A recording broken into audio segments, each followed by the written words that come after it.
Hey everyone, welcome to Food Science, the only podcast about eating old nachos with possibly sour cheese. Possibly poisoned cheese. I'm Ryan Salisbury. That's Chris Nivens eating, which is my favorite podcast bit. I'm so hungry. So today in Food Science, we're covering types of business under American law. Mm-hmm. So last week we had planned to do like a news episode, but then we got lazy. You know, we both had to campaign for office. You know, I'm the president of the United States, and I had to do a bunch of rallies. And Chris was running for, what were you running for? Bullwhip of the BDSM minority party. And we did very well. Yeah, how'd your election go? Well, were you running on a party line? My undead comrade was voted in Nevada. Okay. Yeah, because as soon as Republicans die, they become comrades. Right. It reverses their value politically, and so it's the best contribution they can make. Yeah, by dying. That's why we have to actually kill them, because it's an automatic conversion. Yeah. That's how we save social democracy. Yeah. Yeah. That's how you make more leftists. You just kill right-wingers. The right-wingers. So completely opposite advice of what Stephen Colbert gave today. Oh, Stephen. Which is, I love you as a person. Yeah. I cannot get over that shit. It was pretty disappointing. Yeah. So today is the day that everyone collectively freaked out about Tucker Carlson being harassed at his home. Oh, yeah. So all the Democrats were like, "Oh, you poor baby, are you okay? Did the mean leftists hurt you? Hey, leftists, why don't you stop attacking them and giving them talking points so they can make themselves out to be victims?" Right. I love how much that happens on a regular basis, especially now, of course. But it's so weird that like as soon as the like actual left does anything worth anything, suddenly the Dems are just crawling up our fucking pipes, like complaining about our behavior. And then the right is like, well, we didn't actually ask you to do that, but that works. Yeah. Yeah. Sure. I love resisting the right by cooperating, being on their them. side. Saying please be nice to them, everyone. Right. Oh my god. So we have a platform where we get about 100 downloads a week. Mm-hmm. All right. Tucker Carlson has about 3 million viewers. So, you know, obviously all we have to do is, you know, just engage with him in the marketplace of ideas. Right. We're both basically Patently equal obvious. there, Yeah. you know. So, you know, our 100 leftist weirdos that are all friends with me on Twitter that listen to our podcast definitely are going to be able to do something about the white nationalist problem with 3 million viewers of Tucker Carlson's show. For sure. Yeah. Easily. Yeah, Right. I mean, because it's only Tucker Carlson. Yeah. You know, we don't have to worry about anybody else, like Richard Spencer. Fortunately, or Gavin power McInnes. doesn't exist. So, like, as long as we have more people on our side, then we win. Right. And exactly. Hillary won by 3 million votes, so I think we're pretty safe. Yeah, that's equal to the number of can't see people how that anything Tucker bad could Carlson happen wins in this by. country. So, you know, we'll just suck on Hillary for a bit, and that'll equalize everything. And equality is what we want, right? So we'll, you know, the equilibrium of the market, checks and balances. Yeah. Yeah. See, the problem with like Nazi Germany is not enough people put Hitler on the radio. Yeah, they should have put more Hitler on the radio. They should have had like gramophones on every street corner blaring out his speeches. Yeah. And then people would didn't realize happen like that he's a violent, murdering psycho. Like, oh no, that's wrong. Yeah, There's no way that anyone would ever that. like make false equivalencies between what he does and what German leftists were doing at the time. You know, and it's not like, I mean, it's not like you can like change people's minds. No. By engaging with their wrong. They have thinking. their mind made up. They just need to hear whether or not they approve of an idea. Everyone's essentially good and also right. Yeah, but they just can be wrong about how they're right. Sometimes they just go a little too far. And we just need to meet in the like, middle. oh, you're just having a little tantrum, boo-boo. You're just voting Republican because you're dumb and a coward, and because you don't fundamentally understand like human behavior and economics, and you're like, just an exaggerated version of a liberal. Yeah. Some people, some people, their political opinion is, I'm going to go to church and murder 12 people. Right. Or a bar. It's almost the same people. as just going to church for other reasons. Right. And then, other people are like, I'm going to go yell at Tucker Carlson and tell him he is a dick and he likes to pee and poo-poo in his diaper. Right. And those really both the same thing. Yeah. They're both church. Yeah. Exactly. So. But also both, a horrific assault on our republic, which is sacred and can't be changed and should never be changed, because it's based on the principles that were laid down by a bunch of rebel barons in the 1200s in England. Yeah. Right. Yeah, I love those guys. That's about right. That's about right. Yeah, they're actually really cool. If you look into it, they're very cool people. Mm-hmm. Yeah, very good people. They read books. They read a lot of books. Yep. Which was really uncommon back then because, between like apps and Twitter and, Twitch streams, people who read books are like really smart. Oh, yeah. If you can pronounce the word, then you know exactly what it means and why you should use it. Yeah. Everyone else back in the day was just like grown turnips. Yeah. They're stupid. All they knew how to do is grow turnips. Stupid and dumb. Yeah. Yep. Dumb, stupid idiots. Yep. They probably voted for Trump back then. The peasants. I think so. Yeah. Probably. Yeah. That's why it was called the Dark Ages, because everybody was just voting for Trump people. Right. And, plus Ben Franklin, he invented glasses, I think. Yeah. And America. That's cool. America. Cool guys do stuff like that. Right. USA. Yes. Yeah. So anyway, on the subject of really cool people and cool topics, we're talking about types of businesses today. The subject of structural inequality. Not many people probably know I'm sure everyone knows like the different types of businesses. Not all of them, I'm sure, but There's people know tall businesses, short businesses, white Facebook, businesses, black businesses, Twitter, Instagram, Instagram, businesses who fuck fellow businesses, Facebook, and businesses who fuck nonprofits. What? Twitter, Facebook and Twitter. Did I say Instagram? Instagram. I think that's all three types of businesses. Those are all the businesses. Yeah. Now. You got everything else is you got photos. You got microblogs, and then you got talking to your racist uncle. Right. Those are the three types under American law. Yeah. Anyway. Yeah, basically. Everything else is just worker power all the way. Yeah, oh, man. Speaking of Instagram, I saw this thread today that somebody posted that was like examples of Instagram models pretending to be black. I saw that. Oh, my fucking God. And there were all these like people like standing for them, like defending them doing that. What and the fuck? They're like, whoa, that picture when they were white was like 6 years ago. Come on, man. When they were white. Did they turn black between then and now? Right. Like, oh no, she moved to Bali. Like, she moved to Bali. Okay, she's black now. Great, cool. That's what makes you black. Yeah. It's living in Indonesia. Yeah, right. Yeah. Yeah. So anyway, different types of businesses. So, people know, I'm sure, like what Speaking types of people exist. pretending to be other things. Right. But what are the actual differences? Like, why do they exist, I guess, is the question. So first we'll go over the different types and what their advantages and disadvantages are, and that will hopefully help us understand, like, why certain types exist. Yeah. Why they are tolerated or even encouraged by, the state. Yeah, and which one you should use for your anarchist pirate crew. Exactly. Yeah. We're really into that. Yes. So, first, we have the corporation, the world famous corporation that everyone knows and loves. VOC, VOC, VOC, VOC. He's saying VOC if you can't understand food. Yeah. Yeah. So, if you haven't heard our VOC episode, check that one out, because we start to talk about different types of companies in that one. Yep. So this is sort of a follow-up on that. More or less, yeah.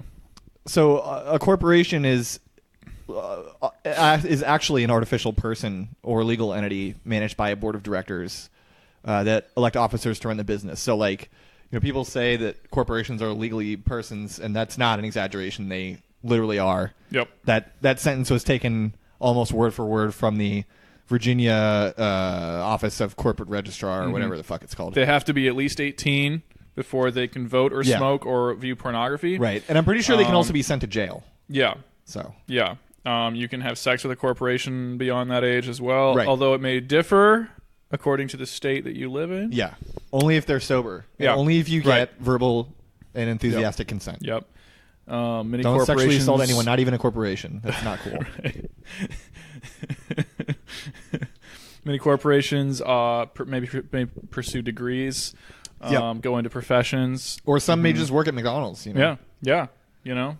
That's actually sort of they're true. They're basically victims. It's actually sort of true. There are some corporations that work at McDonald's. Like their trash service. Yeah. Oh, yeah. You're talking about like the services. Yeah. Like they get hired by McDonald's. The space so of another. Yep. They're technically employees because they're persons. Yeah, you're talking about like vendors and shit. Yeah. Basically. Yeah. Exactly. Yeah. Yep. The little guy. So in corporations, officers, directors, shareholders, and members are not liable for the obligations of the corporation. So if the corporation goes into a bunch of debt, so if Netflix tanks tomorrow, then nobody who works for Netflix or owns Netflix shares is going to have to like pay their debt. Their shares are just like worthless. They're just zero. Yeah. Or next to zero. So I mean, if you buy a share, like you technically can't lose more than you paid for it. Because the share can't be worth negative dollars. So you can't ever owe money. You can only lose the money that you paid for it. Right. Even if it goes like to a low amount, you can still recover some of it. Maybe not a lot, but you know. So there's a couple different types of corporations. One of the newer ones is called a benefit corporation, and that is a. Oh, I guess I should go over stock. Much like the concept of like a. Never mind. I fucking lost it. I'm sorry. So I'm going to backtrack. I'm just going to go for it. In the subtypes of corporations, we have a stock corporation, which is the type we're most familiar with. They issue shares to stockholders who then own equity in the corporation. Okay. And, if you don't know, equity just means like a proportion of ownership, basically. Yeah. There's also non-stock corporations, which have members but not owners. And Kris commented in our show notes, what is the technical difference between members and owners? And I think in this case, members just means like employees. Yeah. So okay. Yeah. So non-stock corporations are usually used for non-profit organizations. So they are corporations. Their members and officers are shielded from liability, but they don't issue shares and people don't have equity in the corporation. Okay. Okay. Yeah. So I don't know how, like, I guess if they don't have owners, then I don't know where I'm going with this. I mean, it can't exist if they don't have owners. Yeah. Right? No, that's what I was thinking. How can you trust a corporation that has no owners? Yeah. It must be chaos. It's a legal person that can't be killed. Right. That's basically what it is. Oh, my God. Yeah. Have we discovered the well of eternal life? Yeah, so if you're looking for immortality like one of the Silicon Valley guys, just incorporate yourself as a non-stock corporation. Yeah. And you can't be owned. Yeah. You can have members. I have. I mean, who doesn't want members? I have at least 2 members. Yeah. And then you'll live forever because you can't be sold or dissolved or anything like that. Eldritch Corporation. Someone throws you into a vat of acid, you're like, bitch, I'm a non-stock corporation. Please. I can't be dissolved. Can't be owned, can't be It's dissolved. not my charter. Right? Sorry. It's against Try again, buddy. It's against the law. You're going to feel real stupid when the SEC comes through here. Tomorrow you're going to wake up with a big fucking headache and wonder, why did I do that? So among stock corporations, there are benefit corporations. So a benefit corporation is like, it's like a nice stock. It's like a person with benefits. Yeah. Okay. Yeah, exactly. Yeah, it's a corporation you can have sex with. Nice. Yeah. So not all of them. Most corporations are ace, but I mean, the bigger the better. benefit corporations, they fuck. Nice. Yeah. They're the big dicked corporations. Okay. Yeah. And they are a they. They're not a There's he a or they. she. Yeah. Yeah. I mean, as long as they so choose. Yeah. Right. Yeah. There's also cooperatives, which are the favorite of leftists. which are yes. stock or non-stock corporations organized to conduct business for the mutual benefit of its members. But that's stupid. Yeah, no, I don't, Yeah, I don't obviously. like that. So benefit Like, corporation why would is anybody? a public benefit, and a cooperative is benefit for its members. Uh-huh. So I wonder if you could be a cooperative benefit corporation or a benefit cooperative. Who knows? I'm strangely aroused right now. Yeah, it's like a huge orgy yeah. going on there. It's weird. I don't know about that, actually. But no, we must not participate in this horrific system. We have to do other things like hide in the woods and eat bark. Yeah, exactly.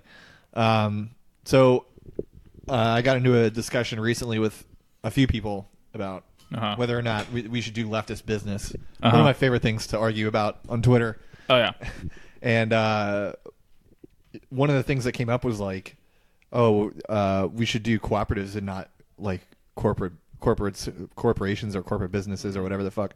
But like cooperatives are corporations, and they can issue stock. So yeah, under the law as it stands, like we always have to respond to the particularities of our system as it is. You know, it's a contextual thing, and like cooperatives are a fucking legal form of corporation in our current economy with our government as it is. So it's like if you're trying to be like a technical purist, then like where does that land you? Like if they just allow it, then fucking do it. In my opinion, you know, as long as it's actually functioning as it's intended, as you intend it to be, you know. Sorry, go on. Yeah, and like I've been thinking about this week. Like a lot of corporate stock is owned by institutions and not necessarily just businesses. So like one way that we could, you know, get funding for leftist orgs that aren't businesses is like, let's say you have a cooperative and it's a stock corporation. What if you like donate shares to the DSA or something like that, and they would own equity in your corporation. Yeah, you just politicize your stocks. You'd be accountable to them in some way because they would have some equity in your corporation, which there's pressure because of their shareholding, and it would be a way for them to say like, oh yeah, we have this much, we have like capital now, and we could conceivably sell that once it becomes more valuable. Right. And they could use that to get funding in other ways. Right. And again, like if the DSA wanted to partner with some cooperative businesses, then they could hold them accountable to, you know, whatever they're supposed to be doing. Right. Because they again have equity in the cooperative. Exactly. So that's two things. One is we're addressing the need to contextually understand the dynamics of like legal forms of organization and business, right? In order to understand how quote unquote capital actually works, versus how it's maybe been theorized in past environments, because it worked in a few ways before, you know, 200 years ago, 100 years ago, 50 years ago. Before they had tanks. Exactly. And drones. And drones. And surveillance cameras. Yeah, and like mass communication the way that That's we have the thing it that now. always gets me about Yeah. people holding on to these like old revolutionary strategies. Like there's zero doesn't fucking account for zero those chance. things. Yeah. There's zero chance of us having a revolution. Yeah. None at all. We're talking about revolution as in a violent insurgency. Yes. Yeah. Yeah. Like you could give every single woke proletarian a weapon, you know, an and M16. you get fucking grassed. Yeah. You'll just get murked by a fucking drone from a mile away. Yep. By a guy who's sitting in an air-conditioned room. Like, there's no fucking chance. That's the thing is, like, they have to just go, and I can't give you the visual audio-wise, but imagine my index finger just going boop onto a button, and that's them going and all of us in the neighborhood we're gone. Yeah. Yeah. But then they'll feel sad about it. But then, they'll be like, oh, I've been traumatized. Yeah. Anyway, I think I had bologna today. Like, dude, the U.S. military could do a year-round siege of, like, every country on Earth if they and felt still like have munitions left over. Yeah, if they felt like it was truly zero sum, they would just shit in everyone's mouth. Yeah. Yep. They could, I mean, like, your entire fucking, like, revolutionary battalion could be wiped out in 1 second by an A-10 cannon. And this is where we have to talk about things like actual leverage. Yeah, we need other strategies to get power than LARPing with a Mosin Nagant, or however the fuck you pronounce that gun. As fun as it is. Yeah. As awesome as it is for, like, our Sorry, heritage as MLs. leftists. I don't believe in you at all. Yeah. Not even a little bit. Personally, I have a lot of sympathy, but I also just feel that we need to go in interesting new directions. Yeah. I think a lot of them want the same thing that I do. Well, that's the thing. Yeah. Right? Not all of them, but... I mean, you see this in like military history all the fucking time, political history all the fucking time. Is that you have people who share almost exactly the same goals. But, you know, a set of people say, well, we have to go it the old way. Another set of people say, oh, we have to go it some radical new way that nobody's tried before, and which may fail, right? And so a lot of people don't like that. Yeah, that's kind of what we're talking about now, and it's not, you know, we have no assurances that our ways, which are barely fleshed out at this point, will work. Right. But we're trying to come up with something. Yeah. Right. And then you have a lot of other people who say, well, let's copy what exists now, but like just take it over, which is actually kind of an ML thing too. But we have to, like, if we're going to account for, like, the Marxist-Leninist desire to take state power as it exists and use it for like proletarian benefit, half of state power. Oh, right. They only want half of it. Right. 50%. 51%. It's probably less 51%. than that. It's probably less than that, honestly, because the business part of the state is much larger now than the government part of the state. Right, but as we've established, or at least claimed in previous episodes, like, the only reason that these businesses don't have private armies anymore is because of a few things. One is cost to themselves. Two is there's a kind of like PR hygiene campaign constantly undergone. And three is that it lets libertarians be like, "Oh, well, you voluntarily agreed to everything. The market is just fine, and it's not like anybody's getting mowed down in Colorado because they don't want to work in mines anymore." And you're like, "That's actually how it fucking happened." But yeah. And then the third thing, of course, is the U.S. is so invested in protecting all of these enterprises through its military adventurism and imperialism, just so that it can maintain that dominance, right, through their cooperation. So that puts us in a weird bind, right? It's like we shouldn't get too we're not trying to get into like the history of revolutions. That's not our podcast either, you know. We're not a history podcast, right? We're not a history podcast. We're a political economy and anime podcast. Yeah. How does this relate to anime? Well, I was thinking about one of my favorite animes or mangas is Berserk. Okay. Where I still have to read that one, dude.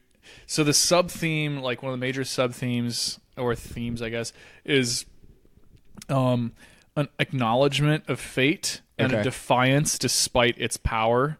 Like basically, fatalism combined with like an existential absurdist defiance, a la like Camus.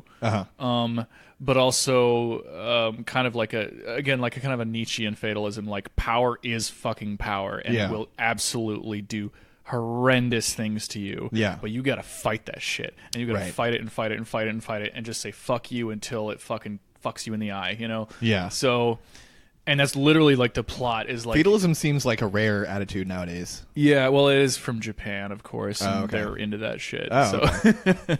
But it's an interesting view because I think it's basically that the... I wonder if fatalism is like related to authoritarian tendencies. I think so. Like it's kind of a way to rationalize your position in society. Yeah, because you're like, if I can't defeat it, you know, then I must submit to it. Right.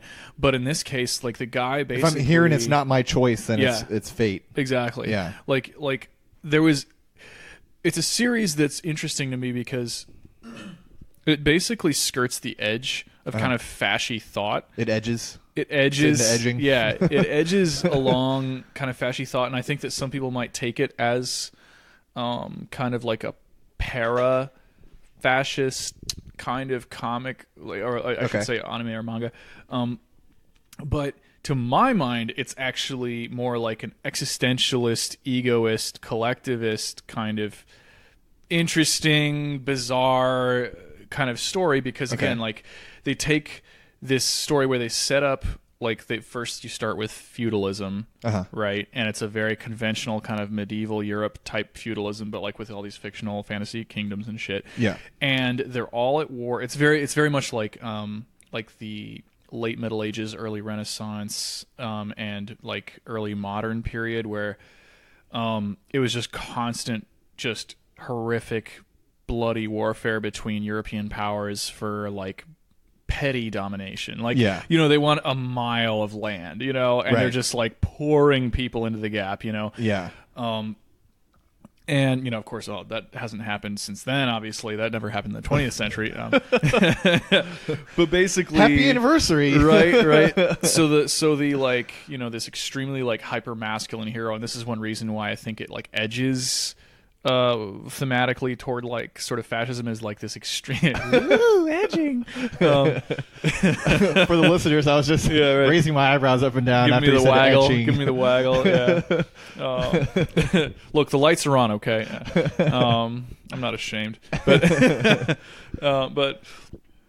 the protagonist, the central protagonist, you know, by whose thread we are able to understand the other threads, he grows up as basically, as I recall, he's like a prisoner of war who's then used as a sex slave by by mercenaries who captured him, and then he grows up to be a mercenary in that band, right? By the band that used him as a sex slave? Yeah. So then, so basically he kind of like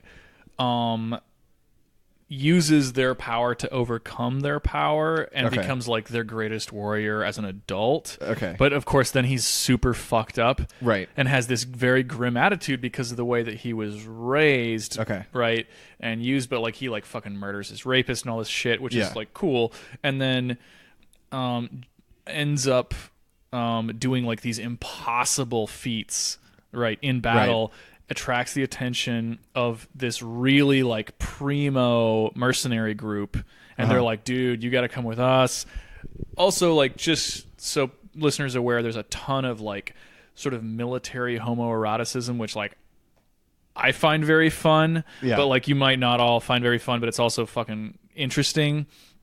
It's very Mishima in a way, but for all the Christians listening, you might not like the homosexual parts. right, exactly, right. For all you leftist Christians, who are strangely left, Anyway, so I'm always surprised that exists. Yeah, you know, it's an interesting breed, and I appreciate the hell out of them, but it's always interesting talking to them about like our differences, you know. As like an agnostic, you know, who came from. Personally, I do not trust Christians. Sorry. Yeah, I mean, everyone. The issue is, it's a whole other set of topics, right? Like, you know, the Christian project versus like the Christian ethos as it seems to have been intended to be. Yeah. But we don't have to get into that right now. I know I'm not supposed to hold historical grudges, but after I read about what Christians did to Hypatia, I will never forgive them. Yeah, I mean, it's fucking horrible. Yeah, and there's so many things. And also, homeschooling in the U.S. is basically like the Taliban to me. Basically. And I mean, like, I was homeschooled 2 different years of my life through necessity because we were just bouncing around a lot. But it was a very strange experience. You know, of course, you're like desocialized. You come out with this like sort of weird mentality, a weird approach. You don't know what's normal or right at all. And then after that, I felt like I met a bunch of other like. I feel like it's really hard to be like a right wing zealot if you're interacting with regular people. Yeah, exactly, on a regular basis. Yeah, you basically become like a right wing zealot of sorts, and or like a monk. Yeah, you know. And I met some other people who were more thoroughly homeschooled, more like thoroughly, completely homeschooled, like Thor, thoroughly. Yeah.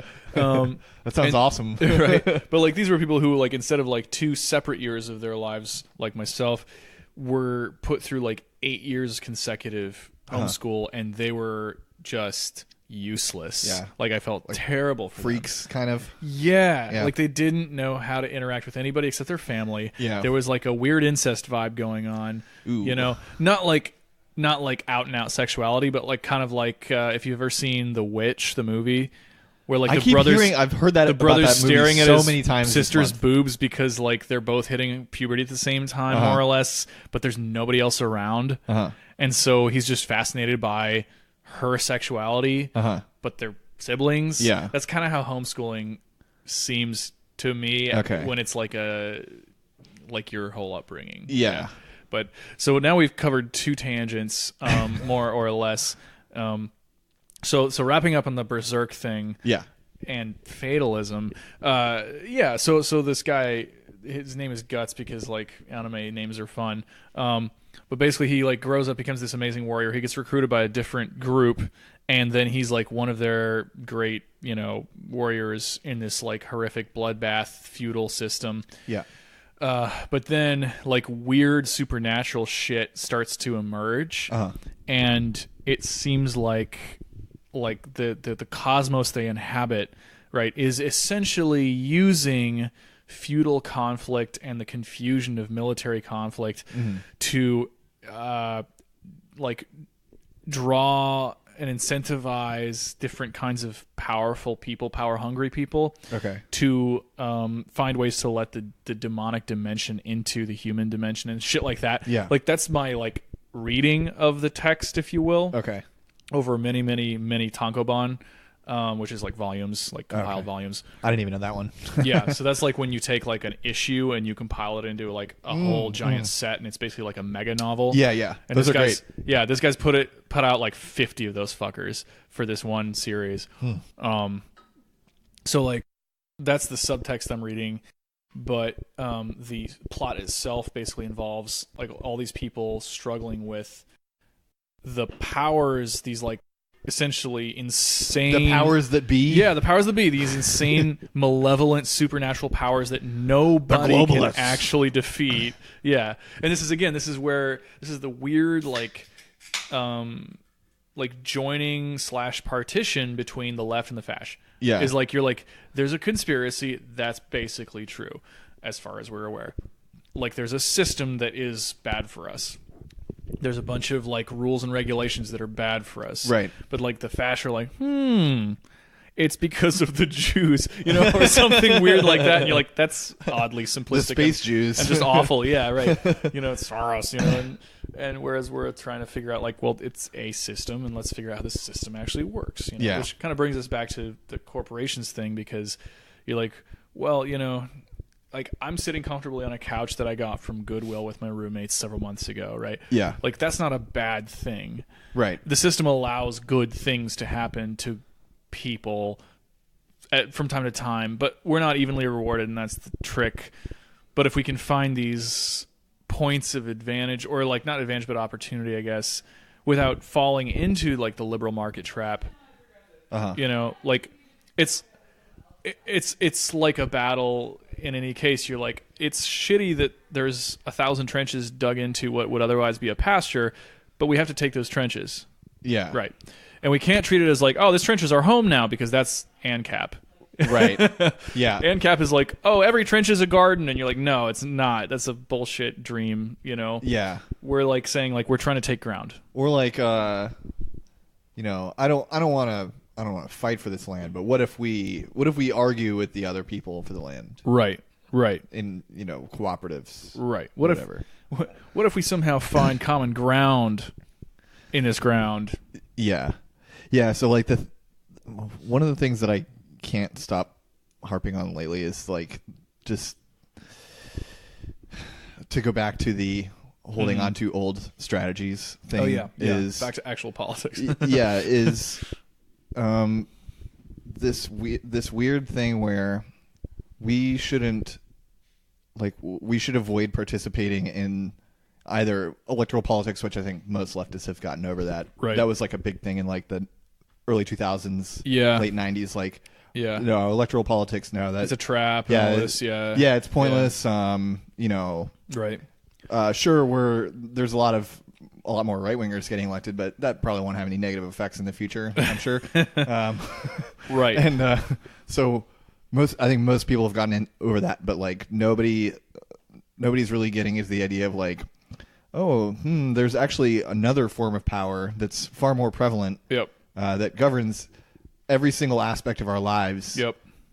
It's basically impossible to do anything without it. Yep. And your time is colonized, for a third of your life in order for you to get a meager dripping of this power so that you can, pay your rent and buy food and stuff.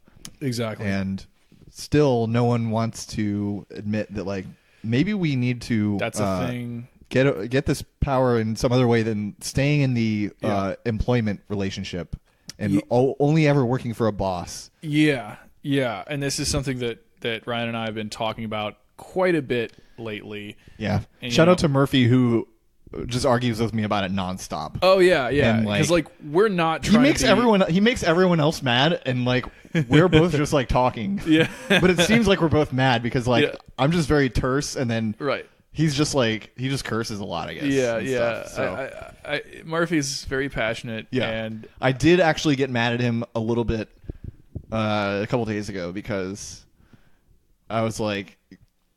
He said something about like, oh yeah, don't bother voting for Democrats. I was like, no, I mean you should. Like they suck and they're useless and they're not going to like fix anything. But like, you cannot argue to me that it's exactly the same to have a bunch of fascists in office that's as the to have issue. A bunch of Democrats. Like there's no way to argue that. Yeah, it's somebody on Twitter was making an analogy, but I'll like sum up the part that's important to this discussion, which is. Voting for Democrats versus Republicans is like they said something like it's like you're in a bus that is like hurtling toward a cliff. Yeah, and I already know where you're going with this. Yeah, and it's basically like like you're gonna jerk the wheel left or right. Well, actually, they put it like left or right, but they put it like the GOP at this point in time. Yeah, and for the past several years. They're like stepping on the gas. They're like stomping on the gas toward the cliffside. Right. And the Dems are like tapping the brakes. Like tapping it. It's not great, but it's better than nothing. Just enough to put the brake lights on. Just enough to put the brake lights on. But you're like, it's either that or you're like gunning for the cliff. Right. And that's like or it's like you're heading towards a wall. Yeah. You could turn right and head off a cliff, or you could turn left and end up in a lake. Right, exactly. Would you really rather go off the cliff than end up in a lake? Right, right. like what's more survivable, and you have to think about it in terms of that kind of mechanical sort of way where you're like, no, it's not that I like, and unfortunately this is what the Dems win votes on. Yeah, is the mechanics of it. Yes, and they know it, and we know it, and it's fucking annoying, and we should put them up against the wall like in the second round, but like but we're not going to get there anytime soon. So like a lot of them are just going to die off, and we will never have the opportunity to punish them. Yeah, but just so I don't make my friend just sound like an asshole. Yeah, who sucks. He is very right about ballot initiatives. Oh, and, for sure. Yeah. He actually got me to look into the Virginia laws for ballot initiatives, which turns out are draconian as hell. Of course they are. Yeah, you can't submit a ballot initiative unless it's like an approved piece of legislation, basically. So it's like, which is a catch-22. Yeah, so it's like, okay, so you send something through the House of Delegates and the Senate, and then it gets on the ballot, and then you can vote for it, even though it's already been voted on by the representatives. Like, what the fuck is that shit? It's yeah.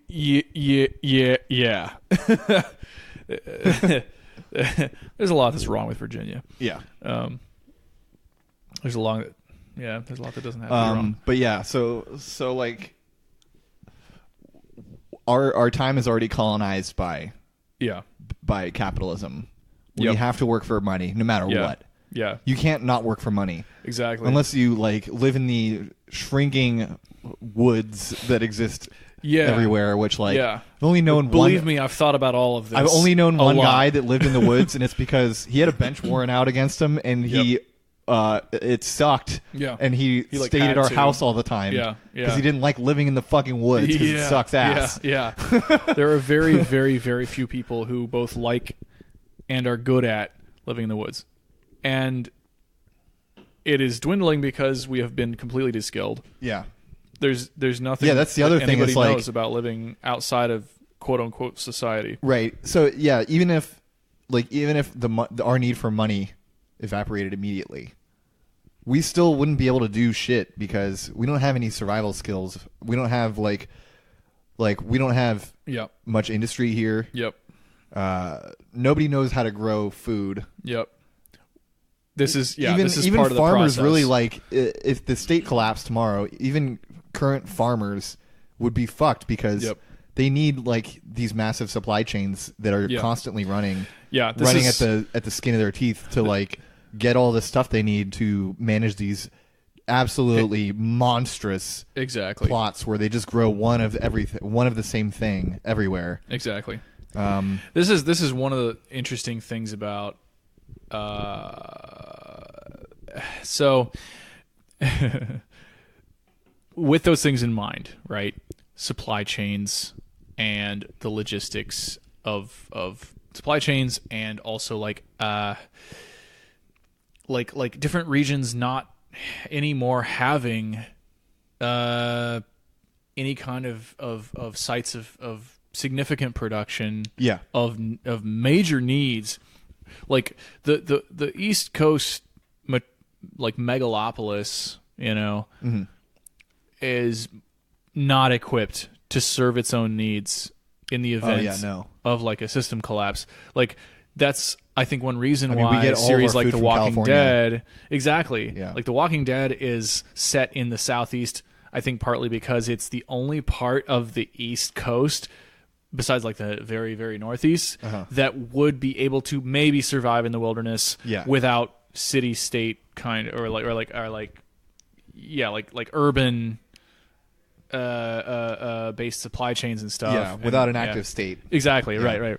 And so it's the sort of thing I thought about a lot, and like with my kind of like education in international economics, like supply chain is 99% of it. Yeah. That's why it happens at all. Right. And when people talk about, like, it's one of the things that sticks for me about anarchism, because like I favor that, you know, but one of the huge things for me that leans me way toward MLs is like, oh fuck, supply chains. Like, like, well, we need that to be guaranteed at least for a little while, and in order to do that, we need like force. Yes. And that's where I'm a bit of a pragmatist.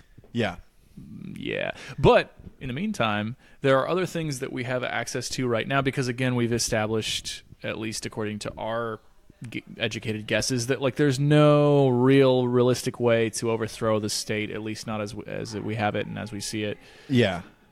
So the question is, how do you get to a point of leverage at which you can take over your supply chains or replace them and make them irrelevant or redundant or whatever? Yeah. And that's why we're talking about corporations and stuff tonight. And we've gotten back to that topic kind of long-windedly. Yeah. So we're beyond anarchism. We're beyond Marxist-Leninism. We're like, we're ghost ideology. We're a ghost ideology, exactly. Put a little boo next to your name. Yeah, we want to do electoralism, but for business. Exactly. And by doing that, in order to do that, we need to understand how business works and how we can take over business. Yep. And again, so this is not ANCAP. We were talking this about is replacing those things with equitable solutions based on the structures that are available to us. Right. That will be permitted. Those first. Yeah. Yeah. And then from there we'll innovate. Yeah. Actually innovate. Yeah. Yeah. And I'm in a DSA group DM, and one of the people in there was saying like, not to get all ghoulish real politic, but something about RBG. Yeah. And I was just like, how many more fascist leaders coming to power and IPCC reports do we need before the left thinks maybe ghoulish real politic is okay, actually? Yeah, exactly. Ghoulish real politic is all we have ever. Because I don't know if you guys are aware, but we're doomed. Yeah. So We're on a very slippery slide. Maybe stop thinking so much about like what looks good. Is this unethical? I don't know. The thing is, I'm not even against. I always talk shit about the people that just engage in like fantasies about mass murdering the kulaks or whatever. Yeah. Because A, it's gross to like take pleasure in killing people. You're not supposed but to B, take pleasure that would never be effective. Yeah. Yeah. Like, oh wow, it worked really well for the Soviet problematic. Union, which collapsed as soon as Brezhnev got into power. Like, Brezhnev. Yeah. Yeah. Great fucking job defending the revolution, you idiots. So anyway, back to types of businesses, cooperatives. So we got through the corporation. So the benefit corporation. Just to tie it back to what we were just saying, one of the only leftists that are into we should get business power, the Richard D. Wolff Black Socialists of America style leftists who are all about worker self-directed enterprises, which means a worker managed, worker owned cooperative. Right. Which that's great. I love that. Yeah. But also there are a lot of existing businesses that control a lot of existing industry, and we're going to have to acquire those businesses in Figure order out to some way to do it. Get control of that industry, because there's no fucking way they're not just going to we will be able to just take over the entire economy with worker self-directed enterprises. Sorry, but I don't think that's possible. Yeah. And not in the current phase. I don't think it's really that unethical to engage in hierarchy in the present when we are all part of hierarchies. We are all working full time. I see what you're saying. Mm-hmm. And so if you start a non-worker self-directed enterprise, you're not committing an ethical wrongdoing, because you're not adding to existing misery. Right. You're not adding to harm, because we're already doing all that shit. The only difference is who's controlling it. Yeah, exactly. And that's the that's the fundamental question, right? Is who's controlling it, who's getting the benefits of the effort, right? Yeah. Labor, or whatever the fuck you want to call anything, right? Energy expended, energy received. Yeah. Right? That's we're kind of at the physics level with that with that kind of thinking. And if you can reorganize those businesses into cooperatives that are non-hierarchical, do that. If you can muscle that shit, the problem is you can't just reorganize an organization without any inertia or with zero risk of it then failing, because large-scale reorganizations is a major cause of business failure.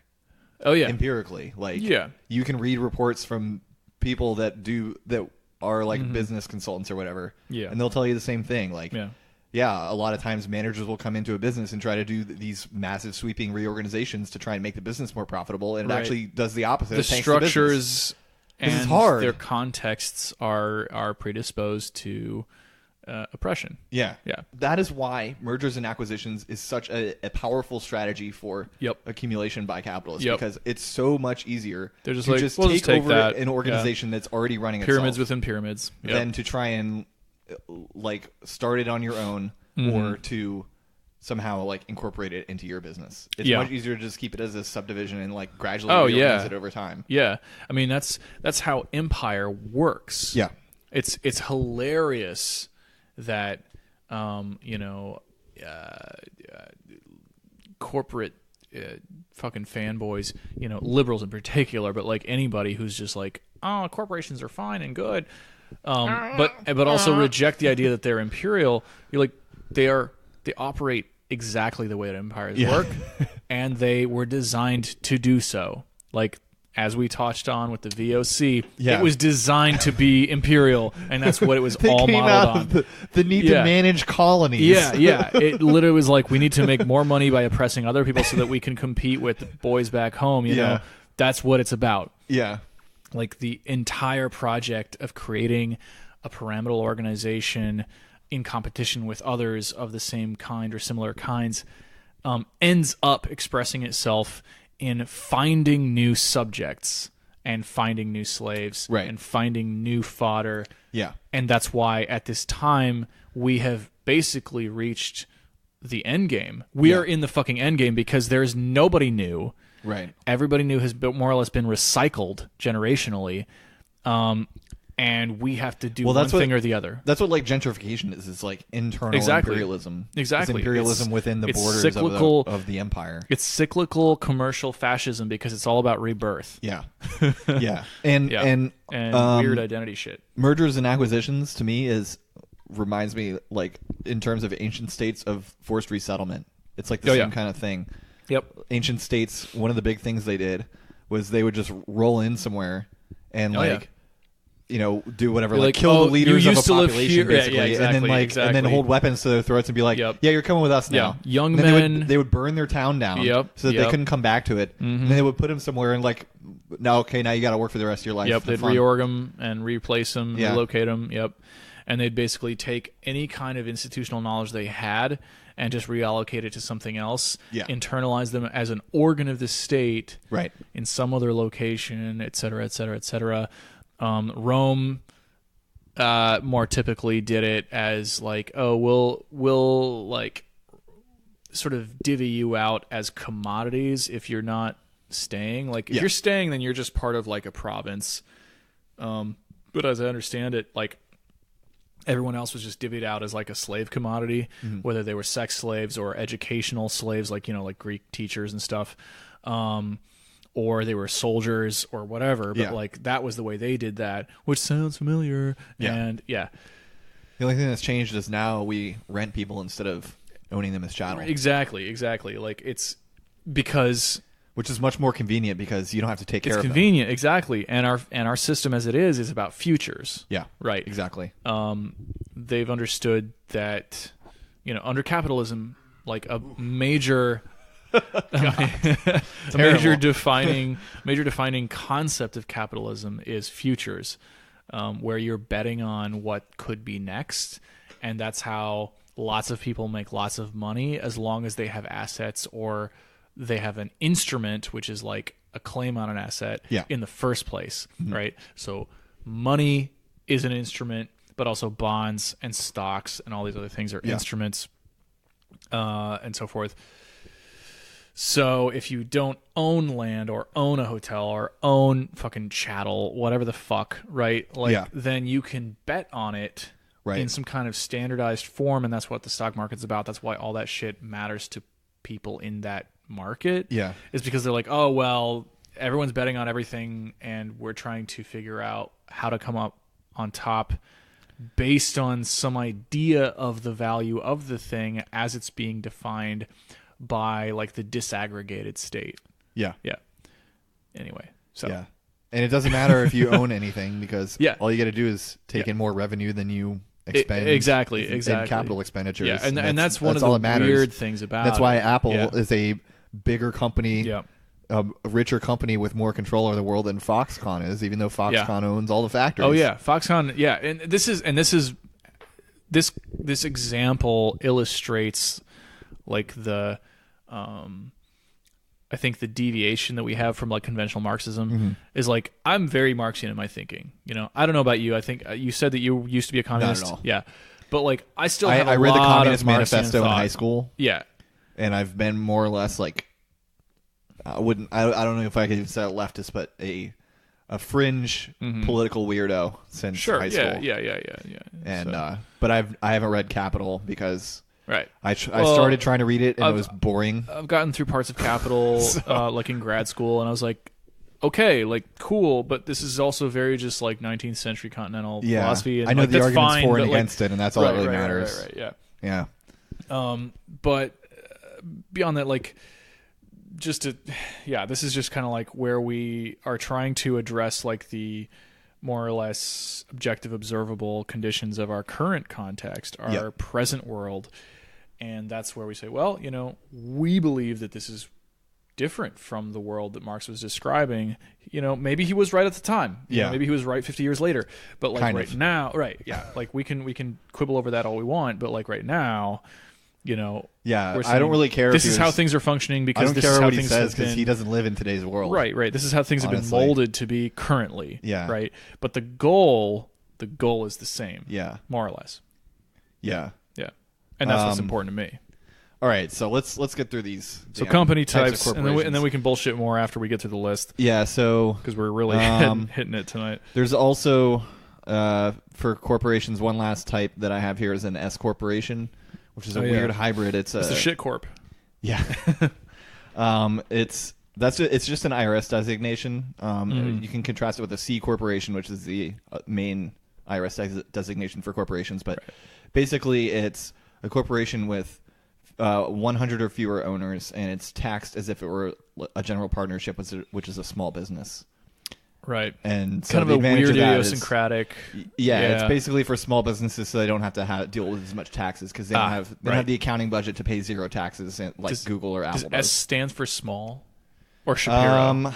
I guess. Shapiro I think that's probably what it is.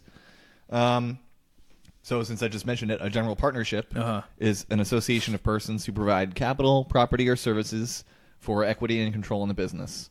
They can be limited or unlimited liabilities. So this is for just regular small businesses, legal firm like law firms, doctors' offices. Is that the term? I go to doctors so little I don't know what to call the place that they operate. Yeah. This actually touches on like a little convo discussion, whatever the fuck, on Twitter earlier, but like practice. Medical practice. That's when it's their private practice. Okay. But like also, I mean, it could be an office if they're just working at a hospital. Yeah. And I'm sure there's lots of nuances there too. Yeah. So that was general partnership. There's also a limited partnership where there's one general partner and one limited at least one general partner and at least one limited partner. And the way it works is basically the general partner has control over the company while the limited partner invests capital or property and gets equity in the company. So you have a manager and an owner, essentially. That's the common pattern with these businesses is the managers and the owners are very often separate. Yep. So the small business is usually where the manager and owner is the same type, same person. Whereas everything else, they're kind of separate classes or separate groups. Right. There's also a public service company, which is a business that manages a utility and is subject to some heavy state regulation. So corporations, they have reporting requirements, but other than that, there's not a whole lot of regulation that applies to them, outside of the like industry specific stuff. Right. Yeah. Because it's America and we like freedom and shit. That's how that works. And so the other very popular one is a limited liability company. That's the one we mentioned in the VOC episode. And that is an unincorporated association of one or more member owners managed according to an operating agreement by either members or managers. So either the members of the company can create the operating agreement or the managers can create it. Interesting. Oh, sorry. No, I think that was... Sorry. Whatever. Fuck it. I'm going to get it's it all wrong. the same. No. So I'm just going to pick one wrong thing to say, and that's the one. I also have... there's a business trust, which is a trust, basically. I guess I've read about trusts, so I know more about what they are than most people probably do. So I'll just explain what it is. Basically, a trust is just an organization that's set up to manage property or conduct business on behalf of the trust owner.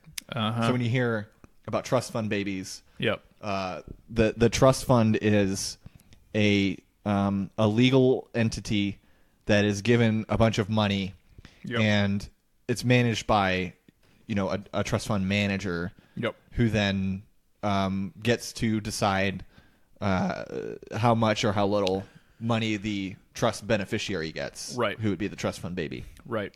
And so rich parents basically do that, A, so that it doesn't get taxed like regular wealth, right, and B, so that if the trust fund kid does something they don't like, then they can tell the manager like, hey, cut this kid off. You know, it's an allowance manager. Yes, exactly. For like ultra wealthy people. Yeah, ultra allowance. Yeah. It's like the Marie Antoinette monetary spanking mechanism, I guess you could say. It's I read fairly recently, like a couple of years ago, that one of the things that she used to do was her, I guess, officers, the people that worked under her, would like kidnap young, beautiful women and rip their teeth out so that Marie Antoinette could wear their teeth because hers like rotted out when she was young. Jesus Christ. Yeah. Horrible shit. Some of the worst shit I've ever heard. I would cut that bitch's head off so fast. Holy shit. They were definitely right to decapitate her. Oh, my God. All right, so we're going to get into strengths and weaknesses, but let's take a break first. Yeah, let's take a break. Break. Okay, we are back. Back. Yeah. So now we're going to talk about the strengths and weaknesses of different types of businesses. So I'm gonna do this one that I just copied and pasted first. So I found this article from upcouncil.com, which is some law thing. I don't know. I'm sure the Mike Dicta guys know all about it, right? They probably know every legal website in the world. Probably. So I'm sure they've read this article already. Yeah. Every last word. Yeah, they can just spew it out, Falls so right out of their mouths. If you talk to any of them, if you don't want to listen to this part of the show, then just ask one of them on Twitter. Yeah. They'll probably tell you. What is the legal of a corporation? Hey, hell, dude. Hey, hell, dude. Why should I pick an S corporation over a C corporation? So for a C corporation, the advantages, they're good for getting a lot of investment because you can offer shares. So anyone can buy shares in your business. Well, okay, I should back up a little bit because not a lot of people probably know this, but even if you're a stock corporation, it does not mean that you are traded on the NASDAQ or whatever. You're not necessarily on the New York Stock Exchange. You have to go through an IPO for that, and that costs a lot of money. It's very complicated. So most companies are actually privately traded. And there are now how interesting private stock trading stock services or stock markets, I guess. But a lot of companies that we're familiar with are private corporations, even ones that are very big, like Cargill. Yeah, the famous agricultural equipment, I think, is what they do. Cargill. Yeah. They're privately traded. Like Lyft is privately traded. Oh yeah. Although I think they're going through an IPO soon. Just a ton of them. So, and I don't know the legal aspect of it, but I think if you're a private corporation, you can exercise some discretion over who you sell shares to. It makes sense. So conceivably, if a leftist wanted to start a stock corporation, they could put in rules like you can only buy our stock if you uphold our values or something like that. Right. And then of course there's voting and non-voting stock in stock corporations. So a lot of people associate owning a stock with being able to vote on company decisions. Well, that only applies if you hold voting stock. Yeah. And it depends on the number of shares that you have, of course. Right. So you could conceivably have a co-op stock corporation that issues shares and sells them to the public, but they could be non-voting shares. So totally locked out. Yeah. I mean, there would still be pressure from the shareholders to increase their shareholder value. Yeah, pressure. But, whatever the fuck that means. Another common belief is that stock corporations are legally mandated to maximize shareholder value, but that is actually just part of some corporate charters. So that's not a legal requirement. It's a organizational requirement. Yeah, it's a cultural thing. Yeah. So that you could easily have a stock corporation where you don't have to maximize shareholder value. You could maximize lulls. Yeah, exactly. And that's what we all really want out of life. Yep. Just want to laugh a little bit before I die. Yeah.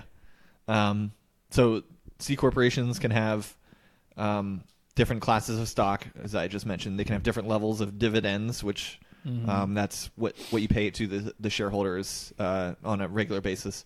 And they can have unlimited shareholders. So unlike an S corporation, which can only have 100 or fewer shareholders, C corporation can have unlimited, to the degree that they can issue stock. Because, like in Virginia, they have different different tiers of stock corporations where there's like a fixed number of shares that are issued to your corporation, and you have to pay a different amount depending on the number of shares. They also they're able to, I mean, this says accumulated earnings to reduce taxes, but basically what they're saying is like it's easier to dodge taxes if you're a corporation. Right. If you're an S corporation and you're very large, then you're going to get fucked over because you're going to get taxed at like personal income tax levels. Exactly. Which are very high compared like to awful. Or maybe it's capital gains, but either way, like there's no way you're going to get down to zero taxes like you can as a normal C corporation. It just wouldn't happen. Yeah. There's some benefits that go through corporations, like retirement plans, stock options, and employee purchase plans. I don't really know what that last one is, but they're only available for C corps. Shareholder employees of a C corp do not have to pay taxes on these benefits, which is a nice little bonus. Yeah. So this is a highlight of an issue with only going with cooperatives, which is like laws are just set up to favor regular corporations. So well, yeah, I mean, cooperatives exist in law, but there's not nearly as many protections for them as there are for like C corporations. Yeah, I mean, which maybe it's possible for a cooperative to be a C corporation. I didn't get into that level of depth, but who knows? I mean, it would be interesting to see if a C corp could be structured as a cooperative. Yeah, you know, and everything but name, really. But we'd really have to dig, you know. I think. I mean, I guess the alternative is they have to be an S corporation, which seems unlikely, but possible. Well, if you're an S corp, like I think it's basically written in, right? Like you can't scale up that much, you know. Yeah. Whereas if you're a C corp, it's almost implicit that your hope is that you're scaling up to some unknown level. Yeah. And I think that C corporations are designed to be the thing that scales up the best. Exactly, right. And you know, because empire. But also if we want to like spread worldwide anarcho-communism or whatever the fuck it is we're doing anymore, you know, then we want the most scalable option. Yeah. But we want to just structure and charter it the way that we believe it should be. Right. If we can. And we should want to be able to do mergers so that so that we can group up and form a dual power. Exactly. So advantages for S corps. The first major one is if the business takes losses, they can be passed through to the individual owners to be used as deductions on their personal income taxes. So that's pretty small fry stuff. Yeah. Yeah. Like, yeah. But probably quite the boon to them, I guess. Well, yeah.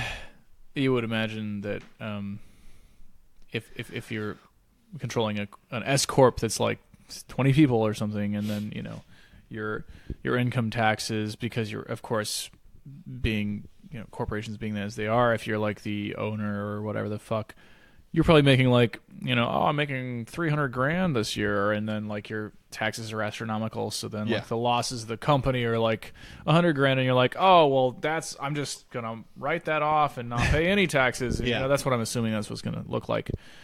So it's funny how that goes. I just remembered one of my favorite Seinfeld jokes, which is still funny, which is Kramer's like, oh yeah, the companies, they just write all that stuff off. Jerry's like, you don't even know what a write-off is. And Kramer's like, but they do, and they're the ones writing it off. Yes. This shit is so good. Yes. But they do.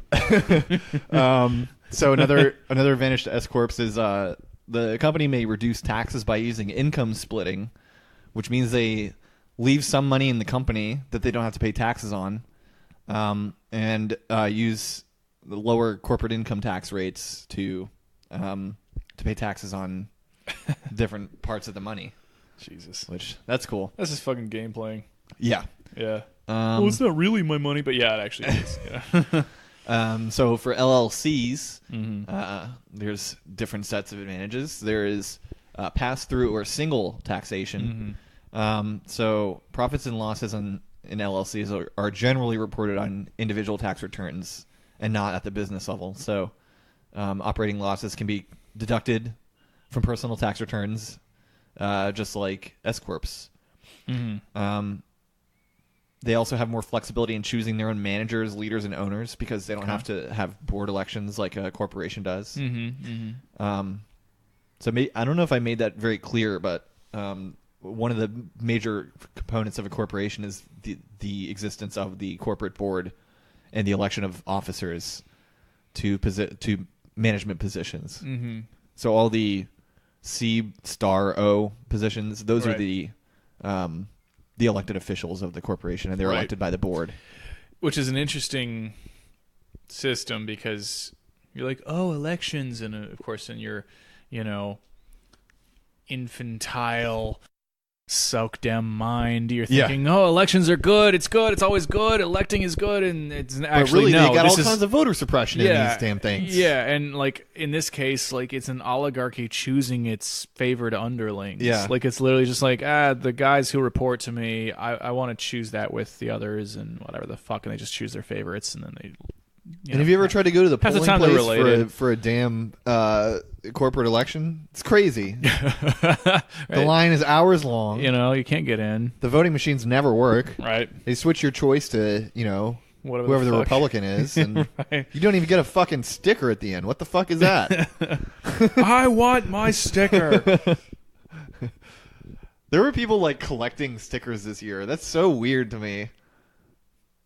That is weird. People just love the idea of the blue wave, huh? They, up until sometime last night, they were, or fuck, was it last night? 2 nights ago. 2 nights ago, Jesus Christ. Ugh. But yeah, up until 2 nights ago, they were just like, yeah, blue wave, it's gonna happen. Yeah. And they were taking those stickers like, this is gonna be a piece of history. Right. You're like, this people, piece of shit? This is gonna be so valuable in the future. Like, people are gonna want these stickers from this election where we stopped fascism in its tracks. Yeah. Canceled fascism forever. Not gonna happen. Thank you very much. We're just gonna keep on exploiting people in other ways. Yeah. Okay. Yep. So here's a surprising one. So for limited liability companies, one of the advantages is they have limited liability. What? No, don't fuck with me. No, I like did that. not expect that at all. I don't know. I don't think I can believe you. I know it defies common sense, but that is actually legally it's strange. That's the common law precedent for limited liability companies. This chaotic system that we live in. Yeah. Well, what can you do? Yeah. So they can make special allocations of profits and losses among members, regardless of the members' capital contribution to the LLC. But S corporations can't because they only have a single class of stock, and dividends are distributed as a proportion of the shareholders' capital contribution. So LLCs have the advantage of they can just basically do whatever they want in terms of distributing the revenue, which is kind of cool. Yeah. It's very interesting. That might be a good alternative to like if we want institutional ownership of leftist businesses, like DSA being issued shares sort of situation. Right. We could do something similar to that where we have it's an LLC. Leftist We're just LLC and just distribute some of the revenue to the DSA to instead. equity.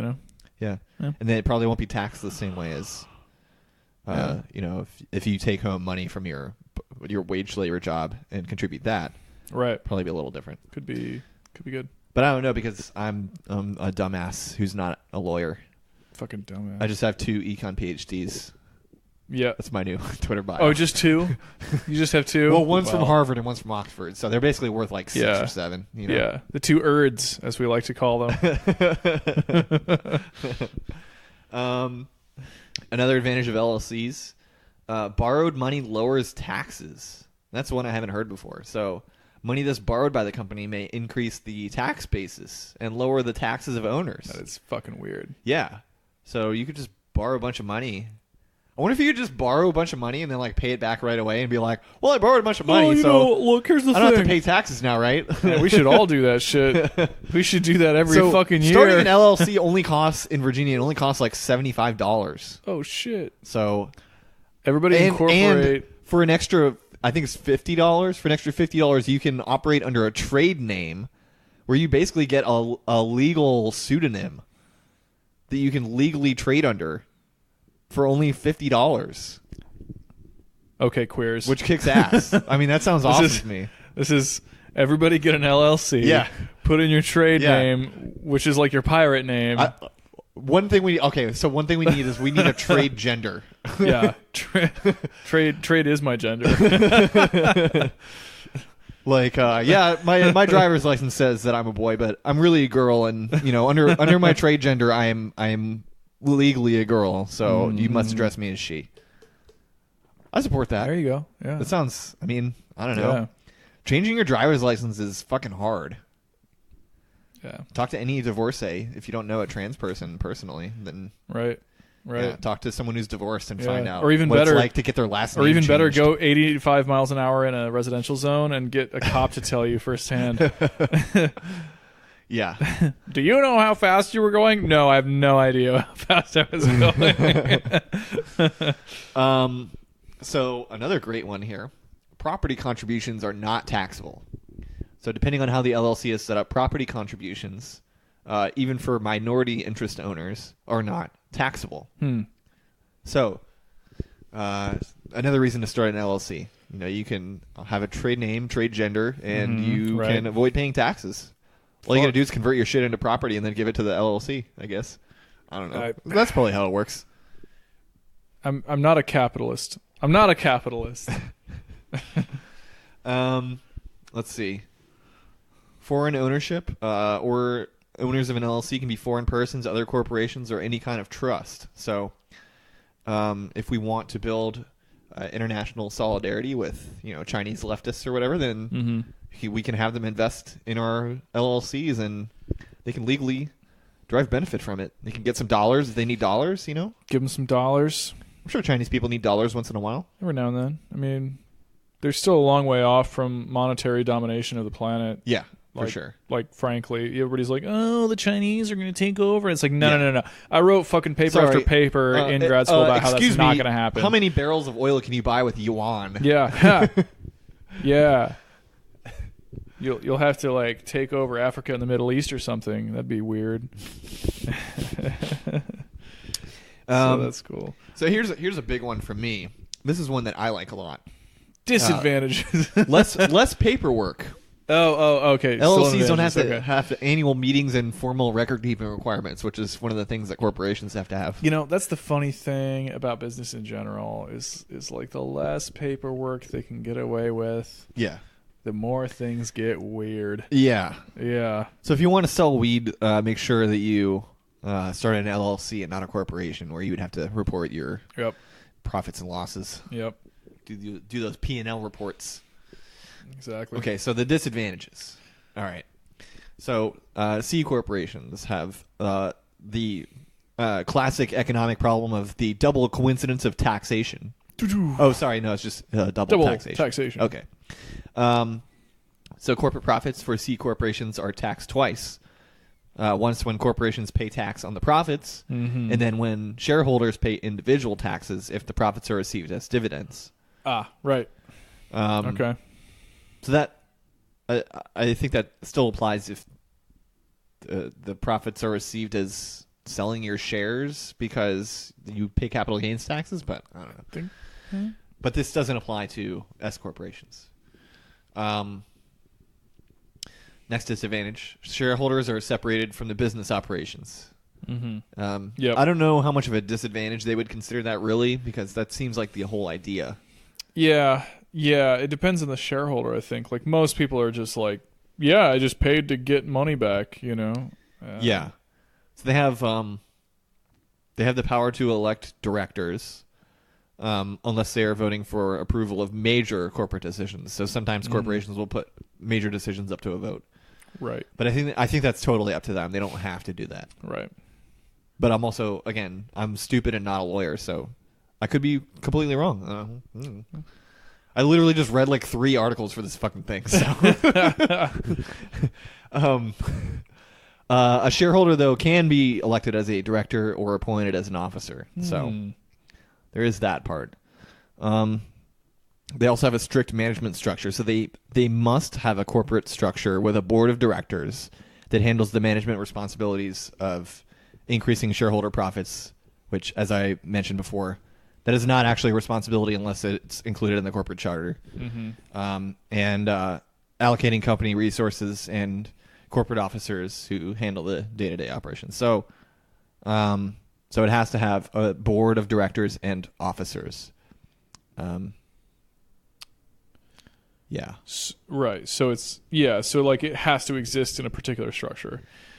So my question though is there a limit to the size of board of directors? Could you just make it every single member, every single employee of the company?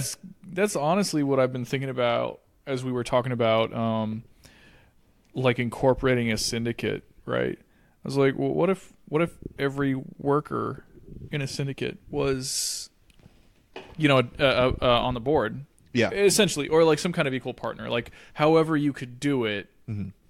Could we do that? Yeah. So we'd have to look into that. I feel like, and as far as officers go, like even the fucking DSA has officers in it.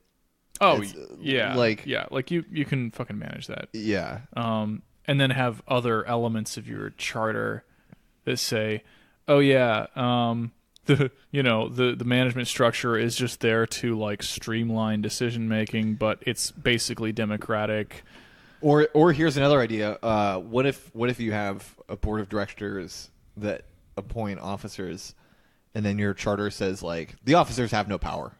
There's that too. Yeah, like they get a title and that's about officers it. are a figurehead and fuck them. Yeah. It's like a constitutional monarchy. Right, exactly, right. But like, exactly. We basically just drive them around and they wave to people. Yeah, they get to show up to parties. They wear a funny looking hat. And everyone talks about them getting married weirdly. Right. Everyone thinks it's really cool when they decide another to baby. marry a black woman. Yeah, like that's actually check woke. that out. Right. Even though they what a strange hundreds occurrence. of years murdering brown people. Yeah, it's woke now actually. Yeah. Their most celebrated PM, like basically tied Indians to cannons and shit, and you're like, oh, cool. Oh, yeah, that's cool. That's cool. Love that. Yep. But now that I'm gonna skip S Corp disadvantages because boring. who cares? It's boring. Yeah. S Corps seem kind of just tedious. They're honestly. for small business tyrants.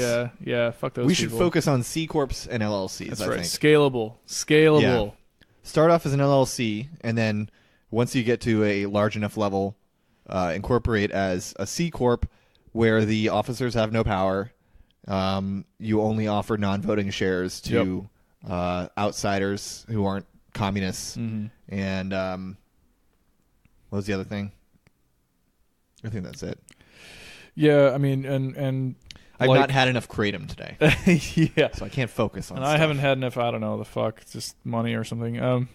Yeah. And for your like corporate security, only hire leftist veterans or something. Yeah. Just give people a hand. Soy Boy, Army Strang. Yeah. Just a couple other guys, probably some green. Brace Belden. Yeah, and like a cool. He knows hat. how to handle a gun. Yeah, right. Just give him like a little red and black star. Yeah, and some fucking cash. Just to like pin walk, a medal on him. just walk around. They'll be happy with it. Yeah, end up with like those like classic, just like 300 medals on your chest. Yeah, just like bowing with it. Yeah. Give them a couple shares of the company in exchange for their premium podcast episodes. Exactly. Yeah. So LLCs. Disadvantages of LLCs. Mm-hmm. No stock for investors, so they can't issue stock as a way to raise money, which I guess that's a disadvantage. Whatever. I guess the I don't know what the disadvantage is for shareholders other than like it's easier to buy a stock than to invest directly into a company. I don't know. It's easier to sell a stock. Yeah. I don't know. I don't know how this is really a disadvantage, or like. I kind of wonder if it's like one of these like esoteric business strategy things where it's like it's technically a disadvantage. Like what I was just thinking about is, the like selling stock to raise money. Like, oh, let's just sell a bunch of stock to raise money, and then the executive like coasts on the money until they get some other people to speculate on the company, and then they sell it to somebody else when it's highly valued, and then the executive or the owner or whoever the fuck just like walks away with $2 billion and the company tanks like a month later. That's what I'm thinking. Yeah. But the mechanics are fucking obtuse, as with all business.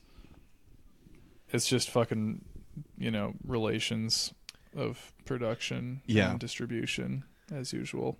So the next one is increased taxes on business profits. So members must generally pay taxes on profits, even if the profits stay within the company. So unlike an S corporation where you can just shuffle stuff around and deduct it from your taxes or whatever, in an LLC you have to pay taxes on profits, which I'm sure the centrists and the progressives will love. Oh yeah, they love when corporations pay taxes. That's their favorite shit. It's like Apple's bad. Yeah. Because it doesn't pay taxes. That's the big problem with Apple. Right. Not because of a variety of other things, including like not the culture suicide of net abuse. factories or exactly. any of that stuff. That's fine. Yeah. But not paying taxes, crossed a fucking line, brother. You have to pay the government. You're canceled, fam. You have to pay the useless government to do a bunch of useless shit, like living in East Capitol Hill. Listen, Tim Cook, you were invited to the barbecue. And then you decided not to pay taxes, so you no longer have a seat at the table. You're out. Sorry. This ain't it, Chief. This ain't it, Chief Executive Officer. Chief Executive Officer.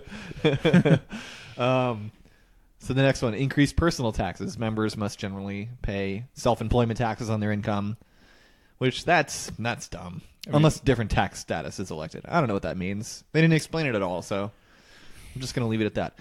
Benefits taxes. Members must generally pay taxes on certain benefits given to employees, like health benefits, employer contributions to HSAs or FSAs.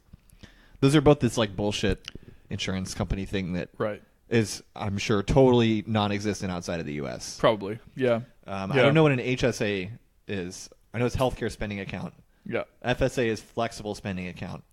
And basically, my company offers an FSA, and I don't understand the advantage at all, because the idea is the insurance company puts in a certain amount of money into this account for you that I'm pretty sure you pay into that account. It's not like you pay. You get it from your insurance company. Mm-hmm. What is it? Dues, payments, fees, whatever the fuck it's called. Right. Yeah, so you pay into this flexible spending account, and then you're only allowed to spend it on things that they let you spend it on, like certain medical expenses. And then at the end of the year, it goes away. Yeah, magically. Why would you do that? It's the most absurd thing. I don't get it. But I mean, if anyone understands it, please explain it to me on Twitter. I get it, because life insurance and health insurance and all that bullshit is designed to reward the insurance provider and not the potential recipient of the benefits. Yeah. So in this case, it's probably something that was written in a long time ago due to some fucking lobby where they're like, well, we'll help them, but then at the end of the year, if they haven't used it, then we'll just take it away and we'll just use that money. Wow. Yeah. That's basically what that sounds like. And so I think what this is generally used to pay for is like the co-pays. So it's like you pay the insurance company all this money. Yep. They make record profits. Yep. Make huge amounts of money. Mm-hmm. And instead of paying your entire bill, they pay part of it, and then you have to pay the other. And you still have to pay. Yeah. But they offer an account that you can pay money into to pay the and part of the bill that you owe. And it sounds good because everything is so shitty already. Yeah. And then at the end of the year, companies the need money to goes be- away. Yeah. Insurance companies need to be burned to the fucking ground. Like, they're one of the things that I'm the most militant about. It's so nuts, dude. It's completely... It's just perverse incentives all the way down. One of my best friends was without health insurance for the year of 2016. Mm-hmm. And she was telling me that she had to pay, like, because of the ACA Yep. penalty, she had to pay Yep. like $1,000 Yeah. for that shit. Yeah, it's this the bugged the shit dumbest out of me. shit. I told my dad this, Yep. who loves Obama. Right. And he like immediately went on Google and like looked up the maximum penalty for Yeah. the ACA. Yeah. And was like, oh no, it says the maximum penalty is only $600, and I was like, Or yeah, except if you read this part, it Yeah. says for like blah blah blah. yeah. And so It's like a that's not percent of actually your the maximum. income. And Yeah. also, like, are you calling my friend a liar? Right. Like, what's- Exactly. What is your point? Yeah, there's a dollar amount. I had to look this up because I'll probably actually have to pay the fucking penalty because of the bullshit. That rocks. Yeah, it's great. And you know why? You know why? Because I missed my Kaiser payment by one fucking day, and Cool. they took away my insurance forever because I missed my payment by a day. That's great. It was great. Yeah. So that's cool. Like my draconian student loan providers are not even that bad. Yeah. Like- well, on the bright side, Mm-hmm. you know, I think they got rid of a number of the Obamacare provisions. So now the free market will lower your health insurance. Oh yeah, the rate. free So, market will actually fix yeah. all of my health conditions. Yeah. So, next Heyo. disadvantage of LLCs. They may automatically dissolve. So if a member of the company Just spontaneously. leaves or sells an interest in the business, depending on the language of the operating agreement, or if the company gets pushed into a vat of acid, Right. unlike, At their favorite camp. unlike a non-stock corporation, which cannot be dissolved by Right. acid As we've established, and cannot die, cannot die. Was an never LLC born. can die. So that sucks. It sucks to be mortal. Yeah. I wouldn't know what that's like it's- personally, but I've heard it's difficult. yeah. Yeah. Through the grapevine, I've heard that dying is bad. Man, the literature on dying is And is that's a not hot great. take there, It's not great. so, Yeah. Um, Yeah. But who knows? so don't I don't know. at me about that. Yeah. Don't- I've never don't- died ever. Yeah, me neither. I have Yeah. no So experience far, with so that. good. And I just don't expect things And to go I've also wrong. heard that not many of our listeners have died either. So I think can't imagine most that they people will be have. on our It's side on this sort of one. Weird. I don't think death actually exists. yeah, it probably is. I mean, have you ever seen? I've never seen a dead person. I've never seen a I've person. seen someone being very Look. still, and they told me they were Yeah. dead. Yeah. But I didn't check their pulse or anything. I've never seen so- a dead person who I could prove had ever been alive. Yeah, You know. okay. So I have someone that's just math. who is allegedly dead. Right. Allegedly dead. Well, But yeah. there's But no That was probably just their opinion. evidence beyond a reasonable Right. doubt that they Like were that's your not alive opinion anymore. that you're dead. Yeah, You're like exactly. shouting at them and I prodding them. disagree. So Yeah. stop. Yeah. Stop This sitting is there pathetic. doing nothing. This is pathetic. Eat your you wedding look like cake. You look like a real idiot right now, just sitting there with your eyes open, not having a pulse. You just look real fucking stupid. Yeah, exactly. Put your shoes back on. Step away from the ledge, you bitch. You know. Hey, nice Yeah, suit, you're not dork. dead. Yeah. Nice suit. Nice coffin, you asshole. Yeah. What the hell? How much did you pay for that? Oh, wow. Way more than my rent, huh? Big Fucking dramatic fancy bed bougie frame. asshole. Yeah. Living in a little box Yeah. that costs more than my house. Right. Keeping your eyes closed forever. Like we all don't want to nap. Oh, wow. Look. Oh, you're real committed to the bit there. Being buried in the ground. Having everyone cry over you and being lowered into a big hole and having people cover you with dirt. Gee.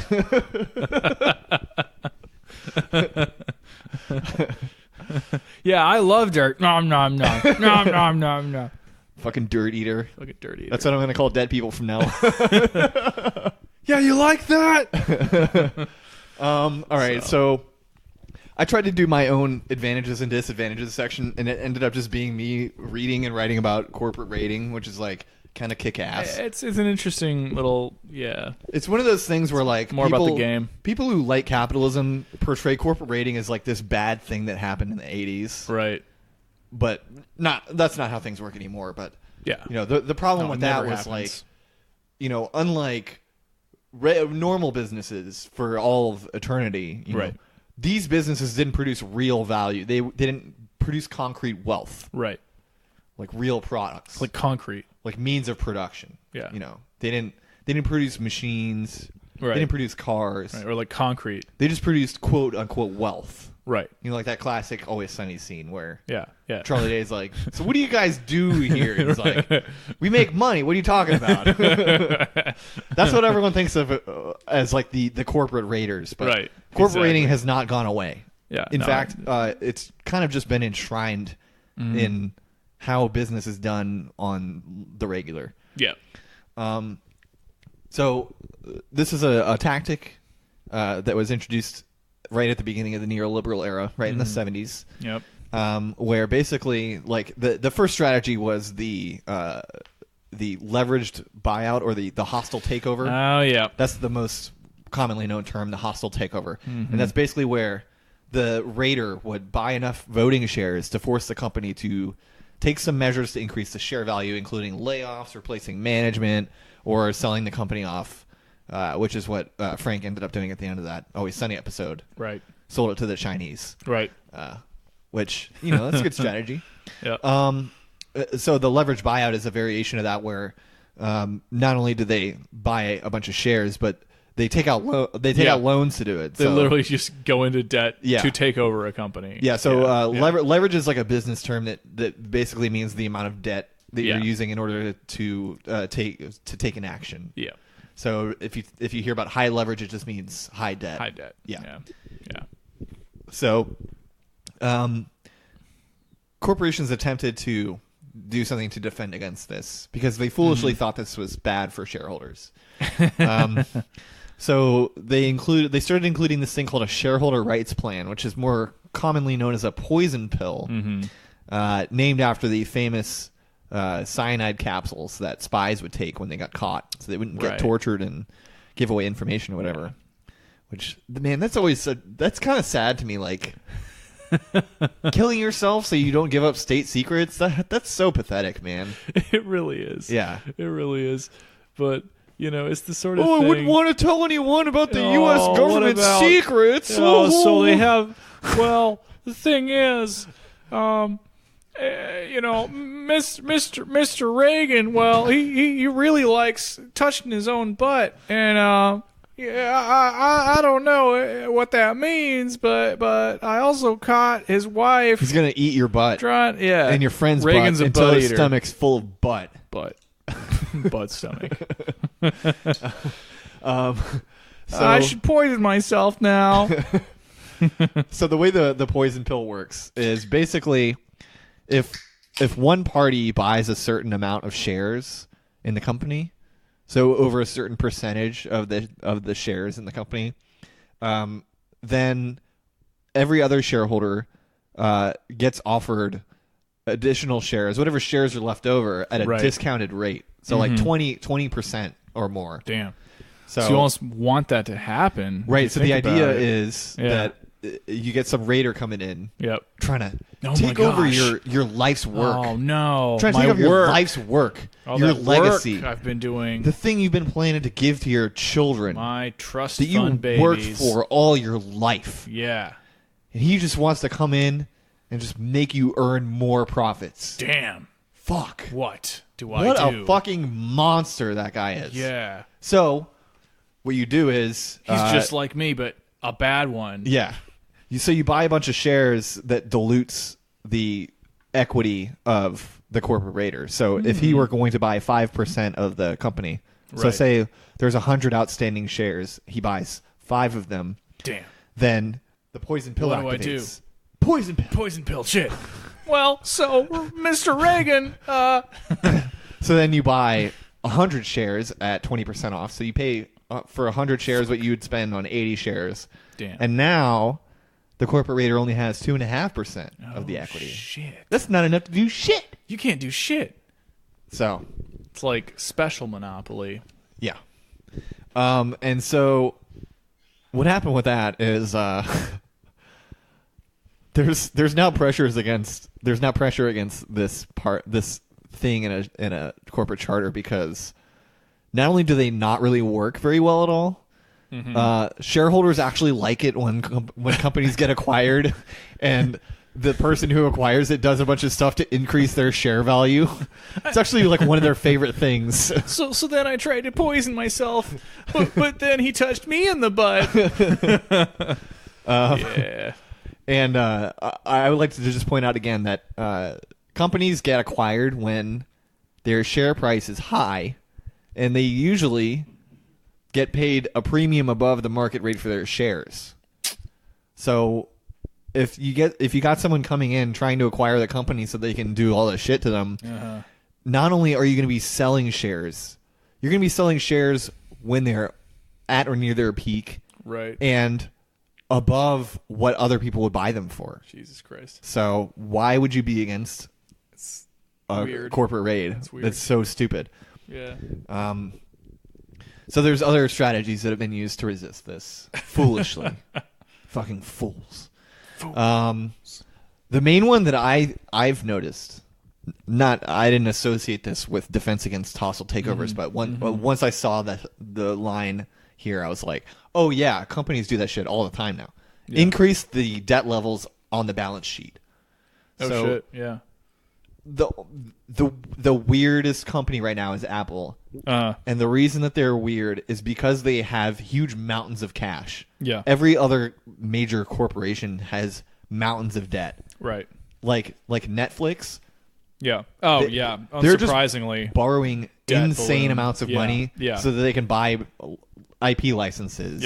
Yep. And the idea is like, oh yeah, eventually they want to dominate that shit. Eventually, right. Maybe 3 decades in the future, we'll be cash flow positive, and then and then it'll and be then we'll start paying investment. dividends. Yeah, it's hilarious actually. So that's a very normal practice. Yeah. And the reason that works is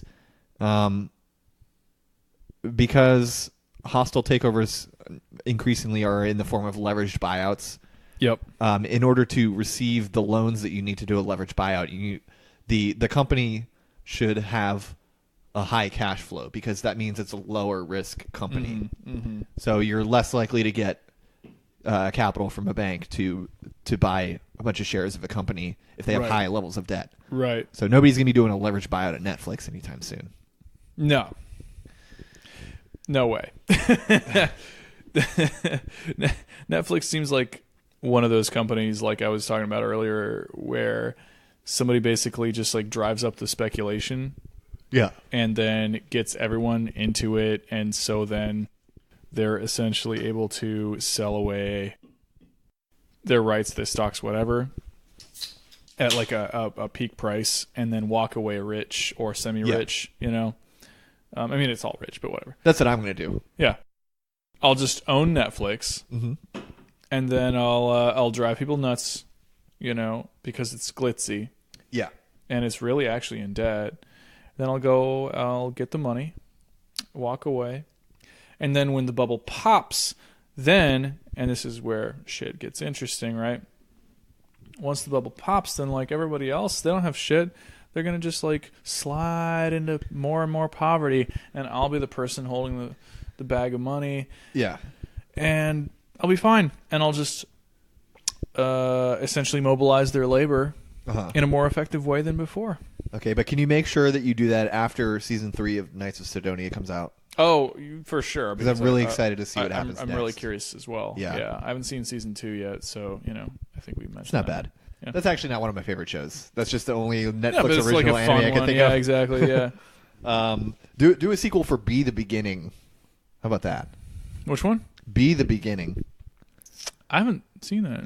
It's it did not make much of a splash because the story it's sort of the Sherlock effect, except I think people saw through it this time, where the story doesn't make a whole lot of sense. Okay. The main characters have no like discernible real motivation or anything like that. Oh, okay. But I will say the animation on that show and the action on the show, which is a very small proportion of the total show, extremely good.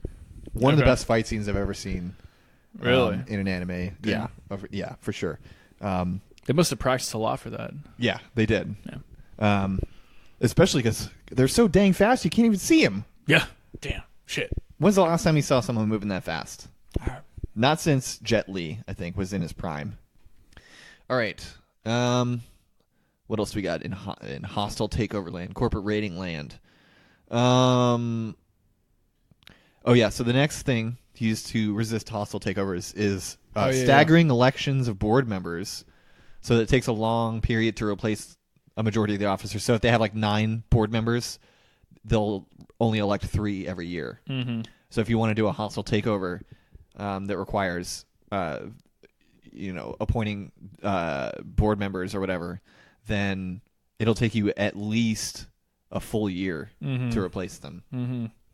Yeah, and one of my thoughts that I commented on our notes here is that, like, by trying to avoid takeovers in this way, they've also basically made their boards more conservative because they preserve their senior members longer, which is kind of how our government works as well.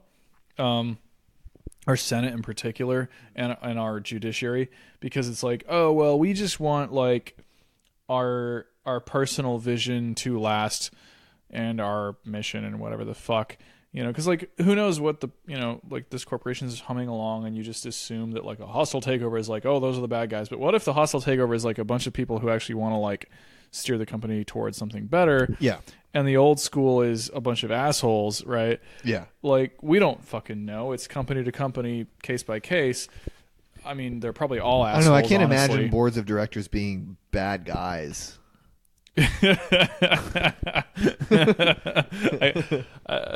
All I can do is laugh. Yeah. But yeah, like it's interesting because like in order to preserve their own corporate culture and direction, they're basically just making their board more conservative by default, by preserving a majority of some kind of existing officers. Well, once you get older and get a job and a house and a family, then you'll be conservative too. So. Right. Yeah. I'll just evolve into. You don't talk so much shit. Okay. Yeah. Child. Looking forward to hearing that at Thanksgiving. Oh yeah, it's gonna be great. So this one is especially interesting to me. I think this is probably the most applicable to leftist businesses that are looking to resist hostile takeovers from capitalists. Okay. One company called PeopleSoft, which pretty cool name, I have to say. Yeah. Yeah, pretty good one. They sound like they're down for the struggle. Some kind of struggle. So they guaranteed its customers a refund several times over. I think it was like 2 to 4 times of any license they paid for if they were acquired by Oracle within a few years. Oracle's the big evil software corporation that owns. I think they own the Oracle database. Yeah, that's right. It's a type of SQL database. Anyway, nobody cares about that. So if Oracle tried to acquire them, then they would have to pay like a huge additional amount of money to refund customers all these software licenses. Oh, okay. Okay. Now that I like. Yeah. Yeah. Yeah. So in this world that we live in now, everything is already licensed. Yeah. Yeah. Like if you're a farmer who buys a tractor, you don't actually buy a tractor. You buy a license to operate the tractor. So if you are a leftist business and you are selling a product, sell a license to buy the product. Yeah, yeah. Or this might be doable for products too. I don't know if it requires sell a license. It's just a software company. That's why they did it with licenses. To a license. Yeah. But yeah, just be like, if anyone acquires this, then we're gonna give all the money back. To everyone that paid us, and also a bunch of other money as well. Yeah. And then nobody will want to do it because guess what? PeopleSoft didn't get acquired within this period. Right. It was effective. Yeah. Once it ran out, because this was, it was within like 4 years. Once it ran out, they did end up getting acquired after a while. It wasn't like immediately afterwards, but they did eventually get acquired, but not during this period. Yeah. So that was the corporate rating section. Oh, there's one more thing. Green mailing. Pretty funny name. Awkward term, yeah. Yeah. So green mailing is where you don't do a corporate raid, but you threaten to do a corporate raid. Yep. And then you force the company to buy back a bunch of shares that you bought. Right. So you act like as if you're going to change a bunch of stuff. Yeah, you go and you buy a bunch of their shares. Yeah. And then you're like, hey, we're going to do a raid because we're going to Listen take up, over your fuckers. company. Yeah, yeah. and then the corporation is supposed to cooperate because they're like, oh no, a raid, like we should totally like buy them back at a higher price so they can keep control, which is weird because upon reflection of like the whole dynamic of the corporate raid as people began to understand it, like everything gets valued up, so it's kind of a funny tactic. So lately I've been playing Assassin's Creed Black Flag. Okay, yeah. Which it's a pretty old game, so yeah. You know, I've missed the boat. Sure. On that. Yeah, I mean, I haven't played it, so I've really missed the boat. No pun intended, I guess. Yeah, yeah. 'Cause it's all about boats. Right. But it was on sale, and I didn't realize that the last Assassin's Creed game before the current one is a pirate game. Pirates are extremely my shit, so like I've just been thinking of stuff in terms of pirates a lot lately. Okay. So now I'm thinking that if you're a corporate raider, you should be legally required to talk like a pirate. Yeah. Yes. Arr, yes. We're here to take your shares. Maybe a corporate corsair. You best be hiring some new boards of directors if you be wanting to keep your heads. Oh, that would be awesome. That'd be fun. That'd be the best new development in business. Yeah. Yeah.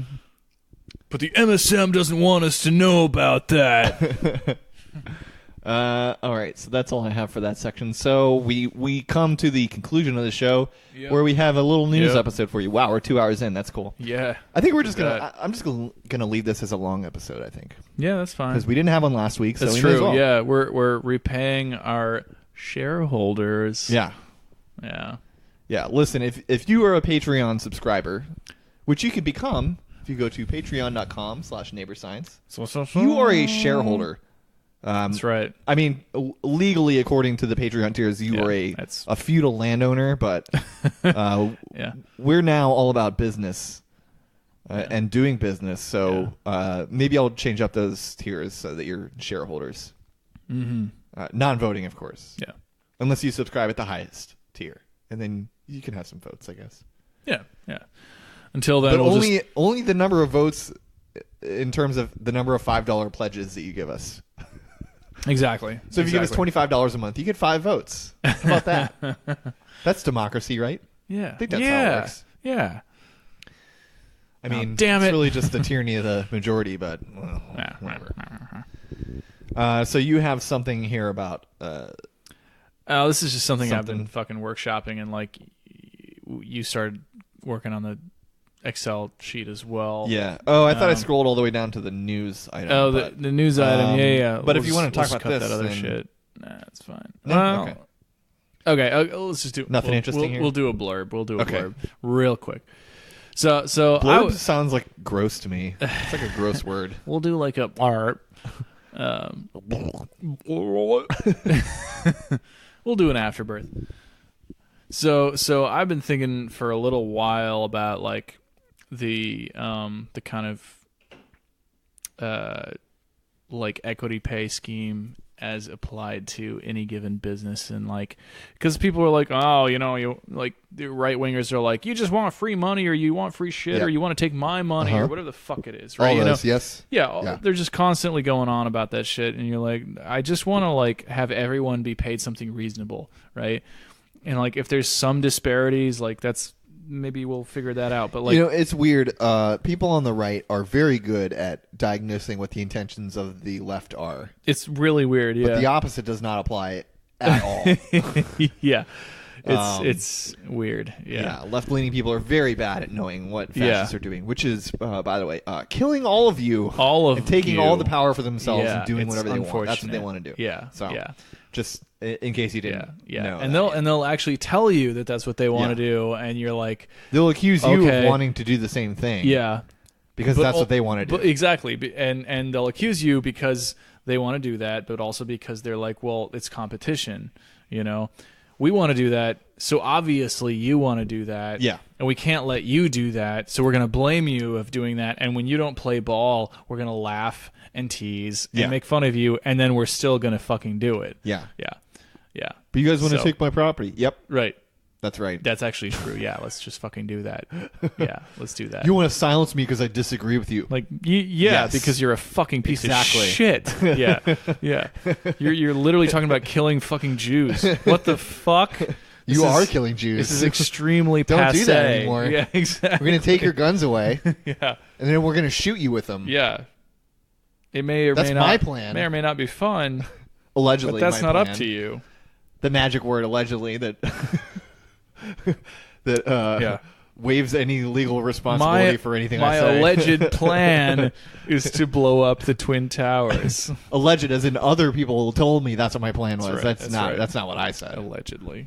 I'm just relaying what they said about me to you. So, sorry, I interrupted you. That's fine. So I just had like a very, very short treatment here where I was thinking about like, okay, there's a corporate, like a standard corporation and like the breakdown is,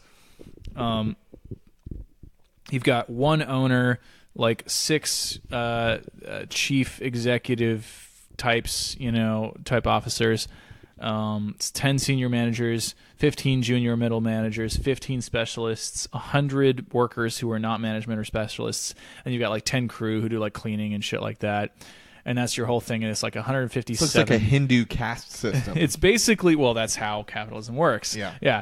So it's basically, it's 157 people who are members or whatever the fuck of the firm, and then you've got a syndicate, which is 156 because we're just excluding the owner. But basically, each of them get $10 million in like the net revenue that's actually going to be allocated to income, right? Yep. So like we just pretend like we just magic wand away all the other calculations, right? Okay. We're just like everyone gets, right? We're just talking about income, and there's 10 million in income to give away. The corporation is like, well, the owner, let's just say, as owners generally do, they're like, well, I want 10% because I'm the owner. They take $1 million. The top officers between them, they each take $330,000.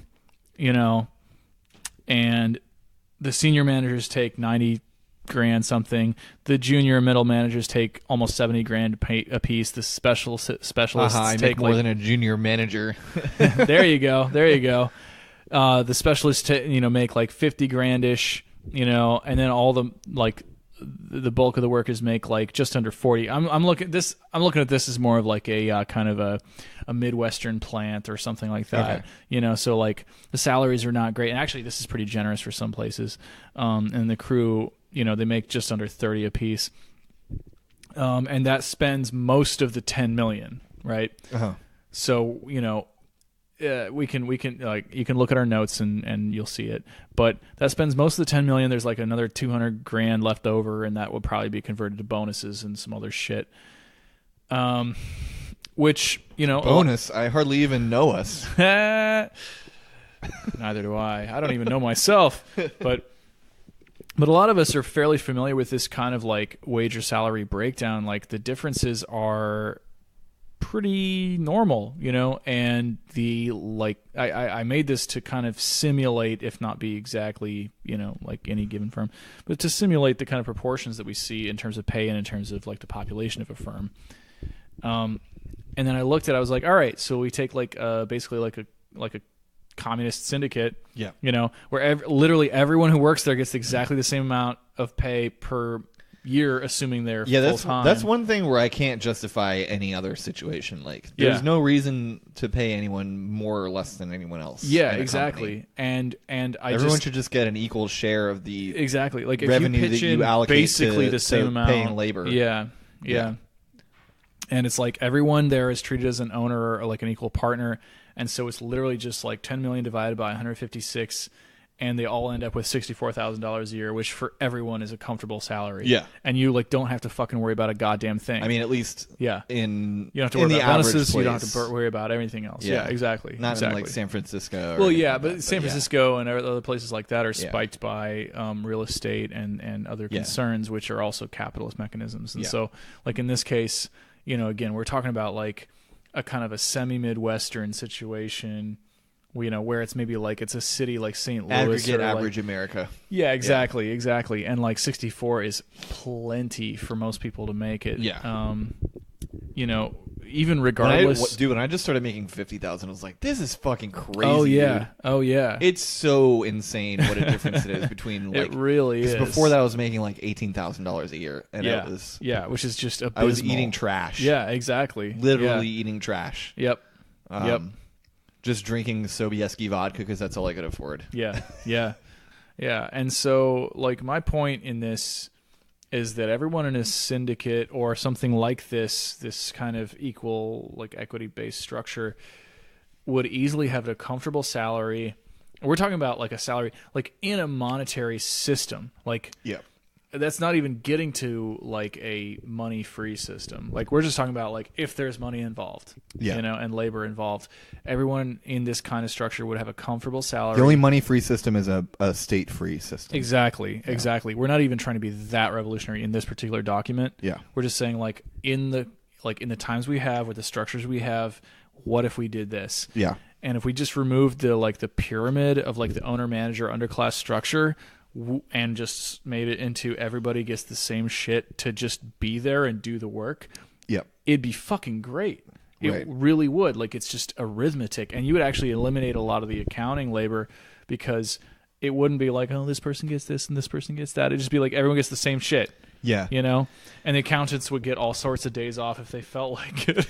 Yeah, and another thing that would do is if there wasn't this corporate ladder where you could conceivably get into a position where you're making $1 million a year. Exactly. Which is nobody's going to be like a function of oppression. Nobody's going to be like working overtime. Nobody's going to be sucking up to the boss. Exactly. Nobody's going to be snitching on you for, getting high on your break or anything like that. Exactly. They're like, well, yeah, just get it done and you're good. Yeah. I think equal pay, like more even than self-management or whatever. Yeah. Because even the worker self-directed enterprises things, they still say like, oh, the maximum difference in pay should be no more than like 6 times or something like that. Yeah.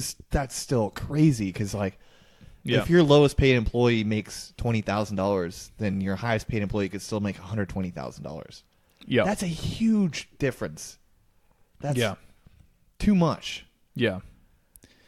And if your lowest employee makes a living wage, like $60,000, then your highest paid employee can make $360,000. Exactly. That's way too much. Nobody needs that. Yeah, exactly.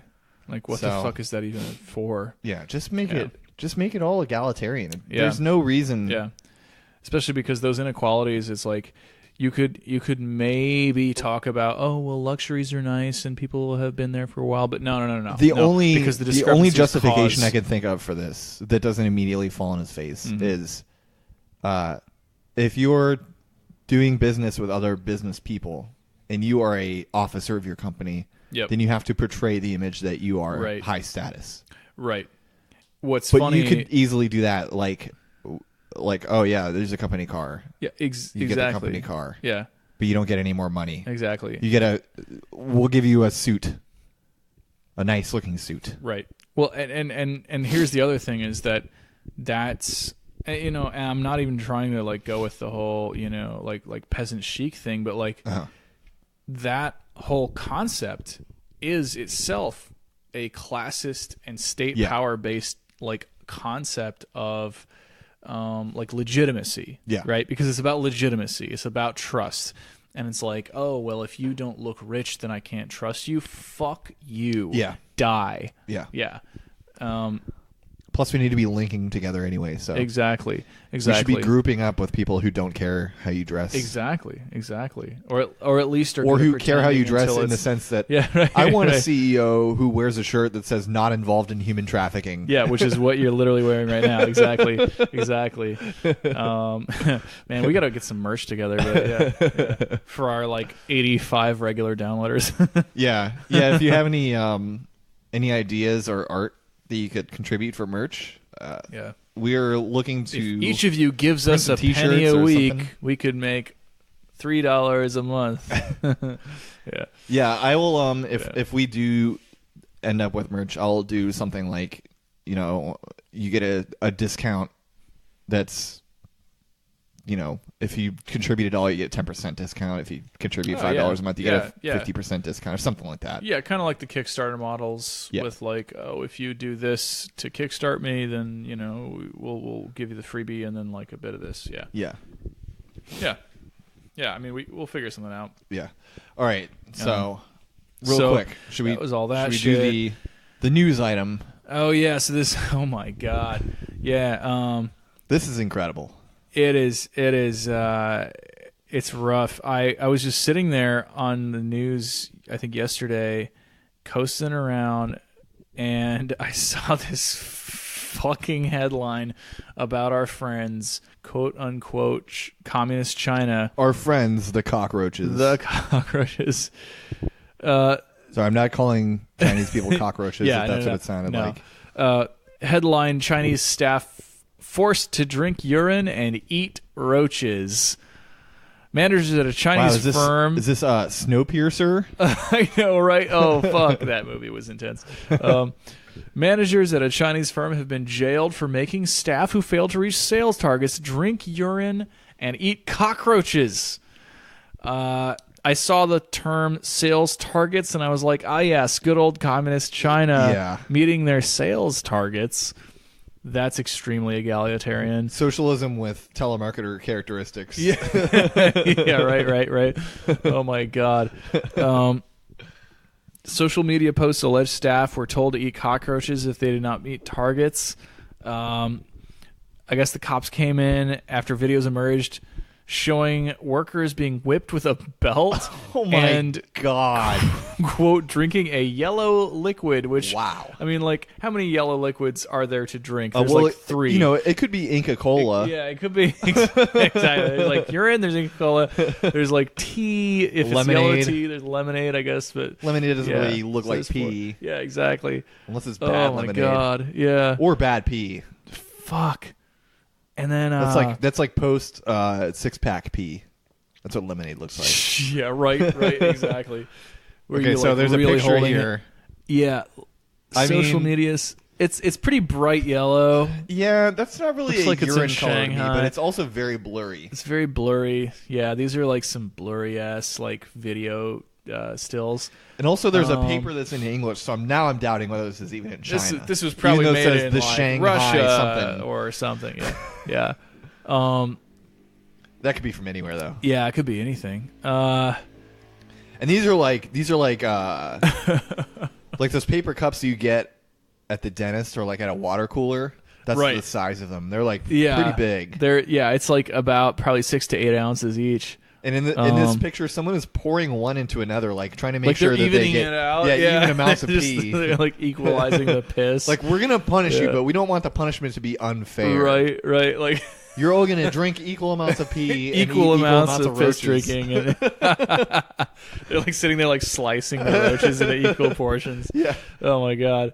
All right, everyone, count how many roaches you have in your hand. All right. Oh, I think I'm down. I have 6. All right. I have 7. Who needs one? We got an extra over here. You over here, yeah. I only Oh my got God. 4. Yeah. I got a whole one and it's still moving around. Oh my god. Jesus. It says It's the latest in a string of cases of Chinese firms employing unusual measures to punish, shame, or encourage their staff. Encourage? Okay. Previous reports have alleged cases of employees slapping each other at a company event to boost motivation, and staff forced to crawl on a public road or kiss rubbish bins as a punishment or for team building. Okay. Now, I would rather crawl on a public road. Yes. Or kiss rubbish bins than eat cockroaches. Yeah. I would rather do really that. bad. That's more like that's just contact. That's not ingestion. Now, drinking pee, on the other hand, how is that a punishment? Yeah. I mean, if the Proud Boys can do it, right? Do they do that? Isn't that the joke? I don't know if it's a running joke. Or if The it's only a running joke that I know truth. about the Proud Boys is they don't jack off.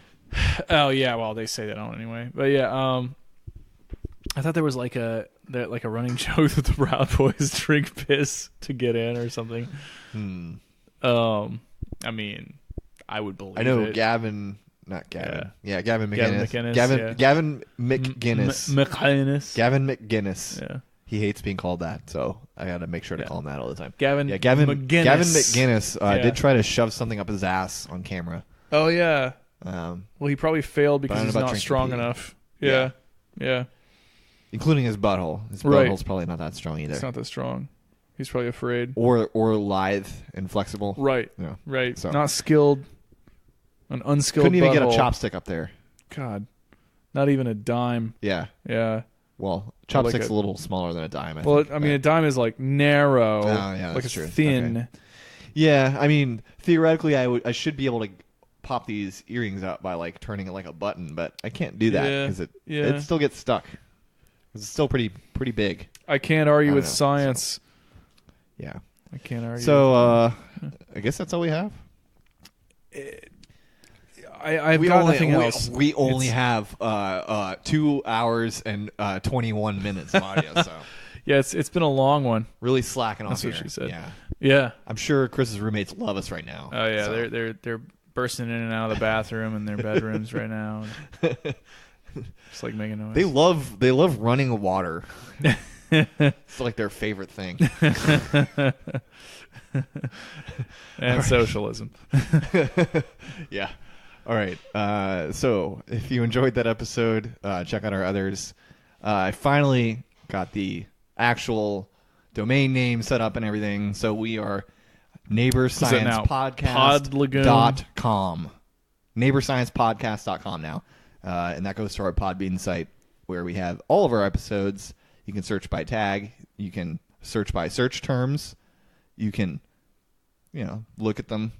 Just appreciate browse them. Around. I have a page of neighbors, our podcast neighbors. So that currently includes Goth Angel Sinners and Left Hendo. Yep. So check those two podcasts out. If you're interested in becoming one of our neighbors, let me know. Just shoot me a DM on Twitter. I'm at Handle of Rye. Yep. And I'll put your podcast up there, unless it sucks. And then all rights reserved. Yeah. Kris is at Solidarity_Goth on Twitter. Yep. Although he's trying to be a good boy and not be on there very much. Yeah. Yeah. All And, about being a moderate. I already said my at the podcast account is at Neighborsci Pod, and then we also have a Facebook, which is Neighbor Science. Just search Neighbor Science on there. Instagram at Neighborsci and Neighbor Science. Leave us a review on wherever you get your podcasts. Yep. Yelp. And if you don't get your podcasts on Pinterest. iTunes, also leave us a review on there because that's where most people get podcasts. So that affects us the most. And I think that's it. Yeah. There's something that I always forget. And then once every wash your hands, wipe your 3 buttholes. months, I'm like, oh yeah, I should have been mentioning socks that after shoes in the plugs section for the entire time that we've been on the air, but I don't know what it is. So shoot and for center mass. I don't know. There's so many things. Yeah. Yeah. I don't know what you said, but sure. Yeah. Sure. Yeah. Anyway, bye. All right. Bye.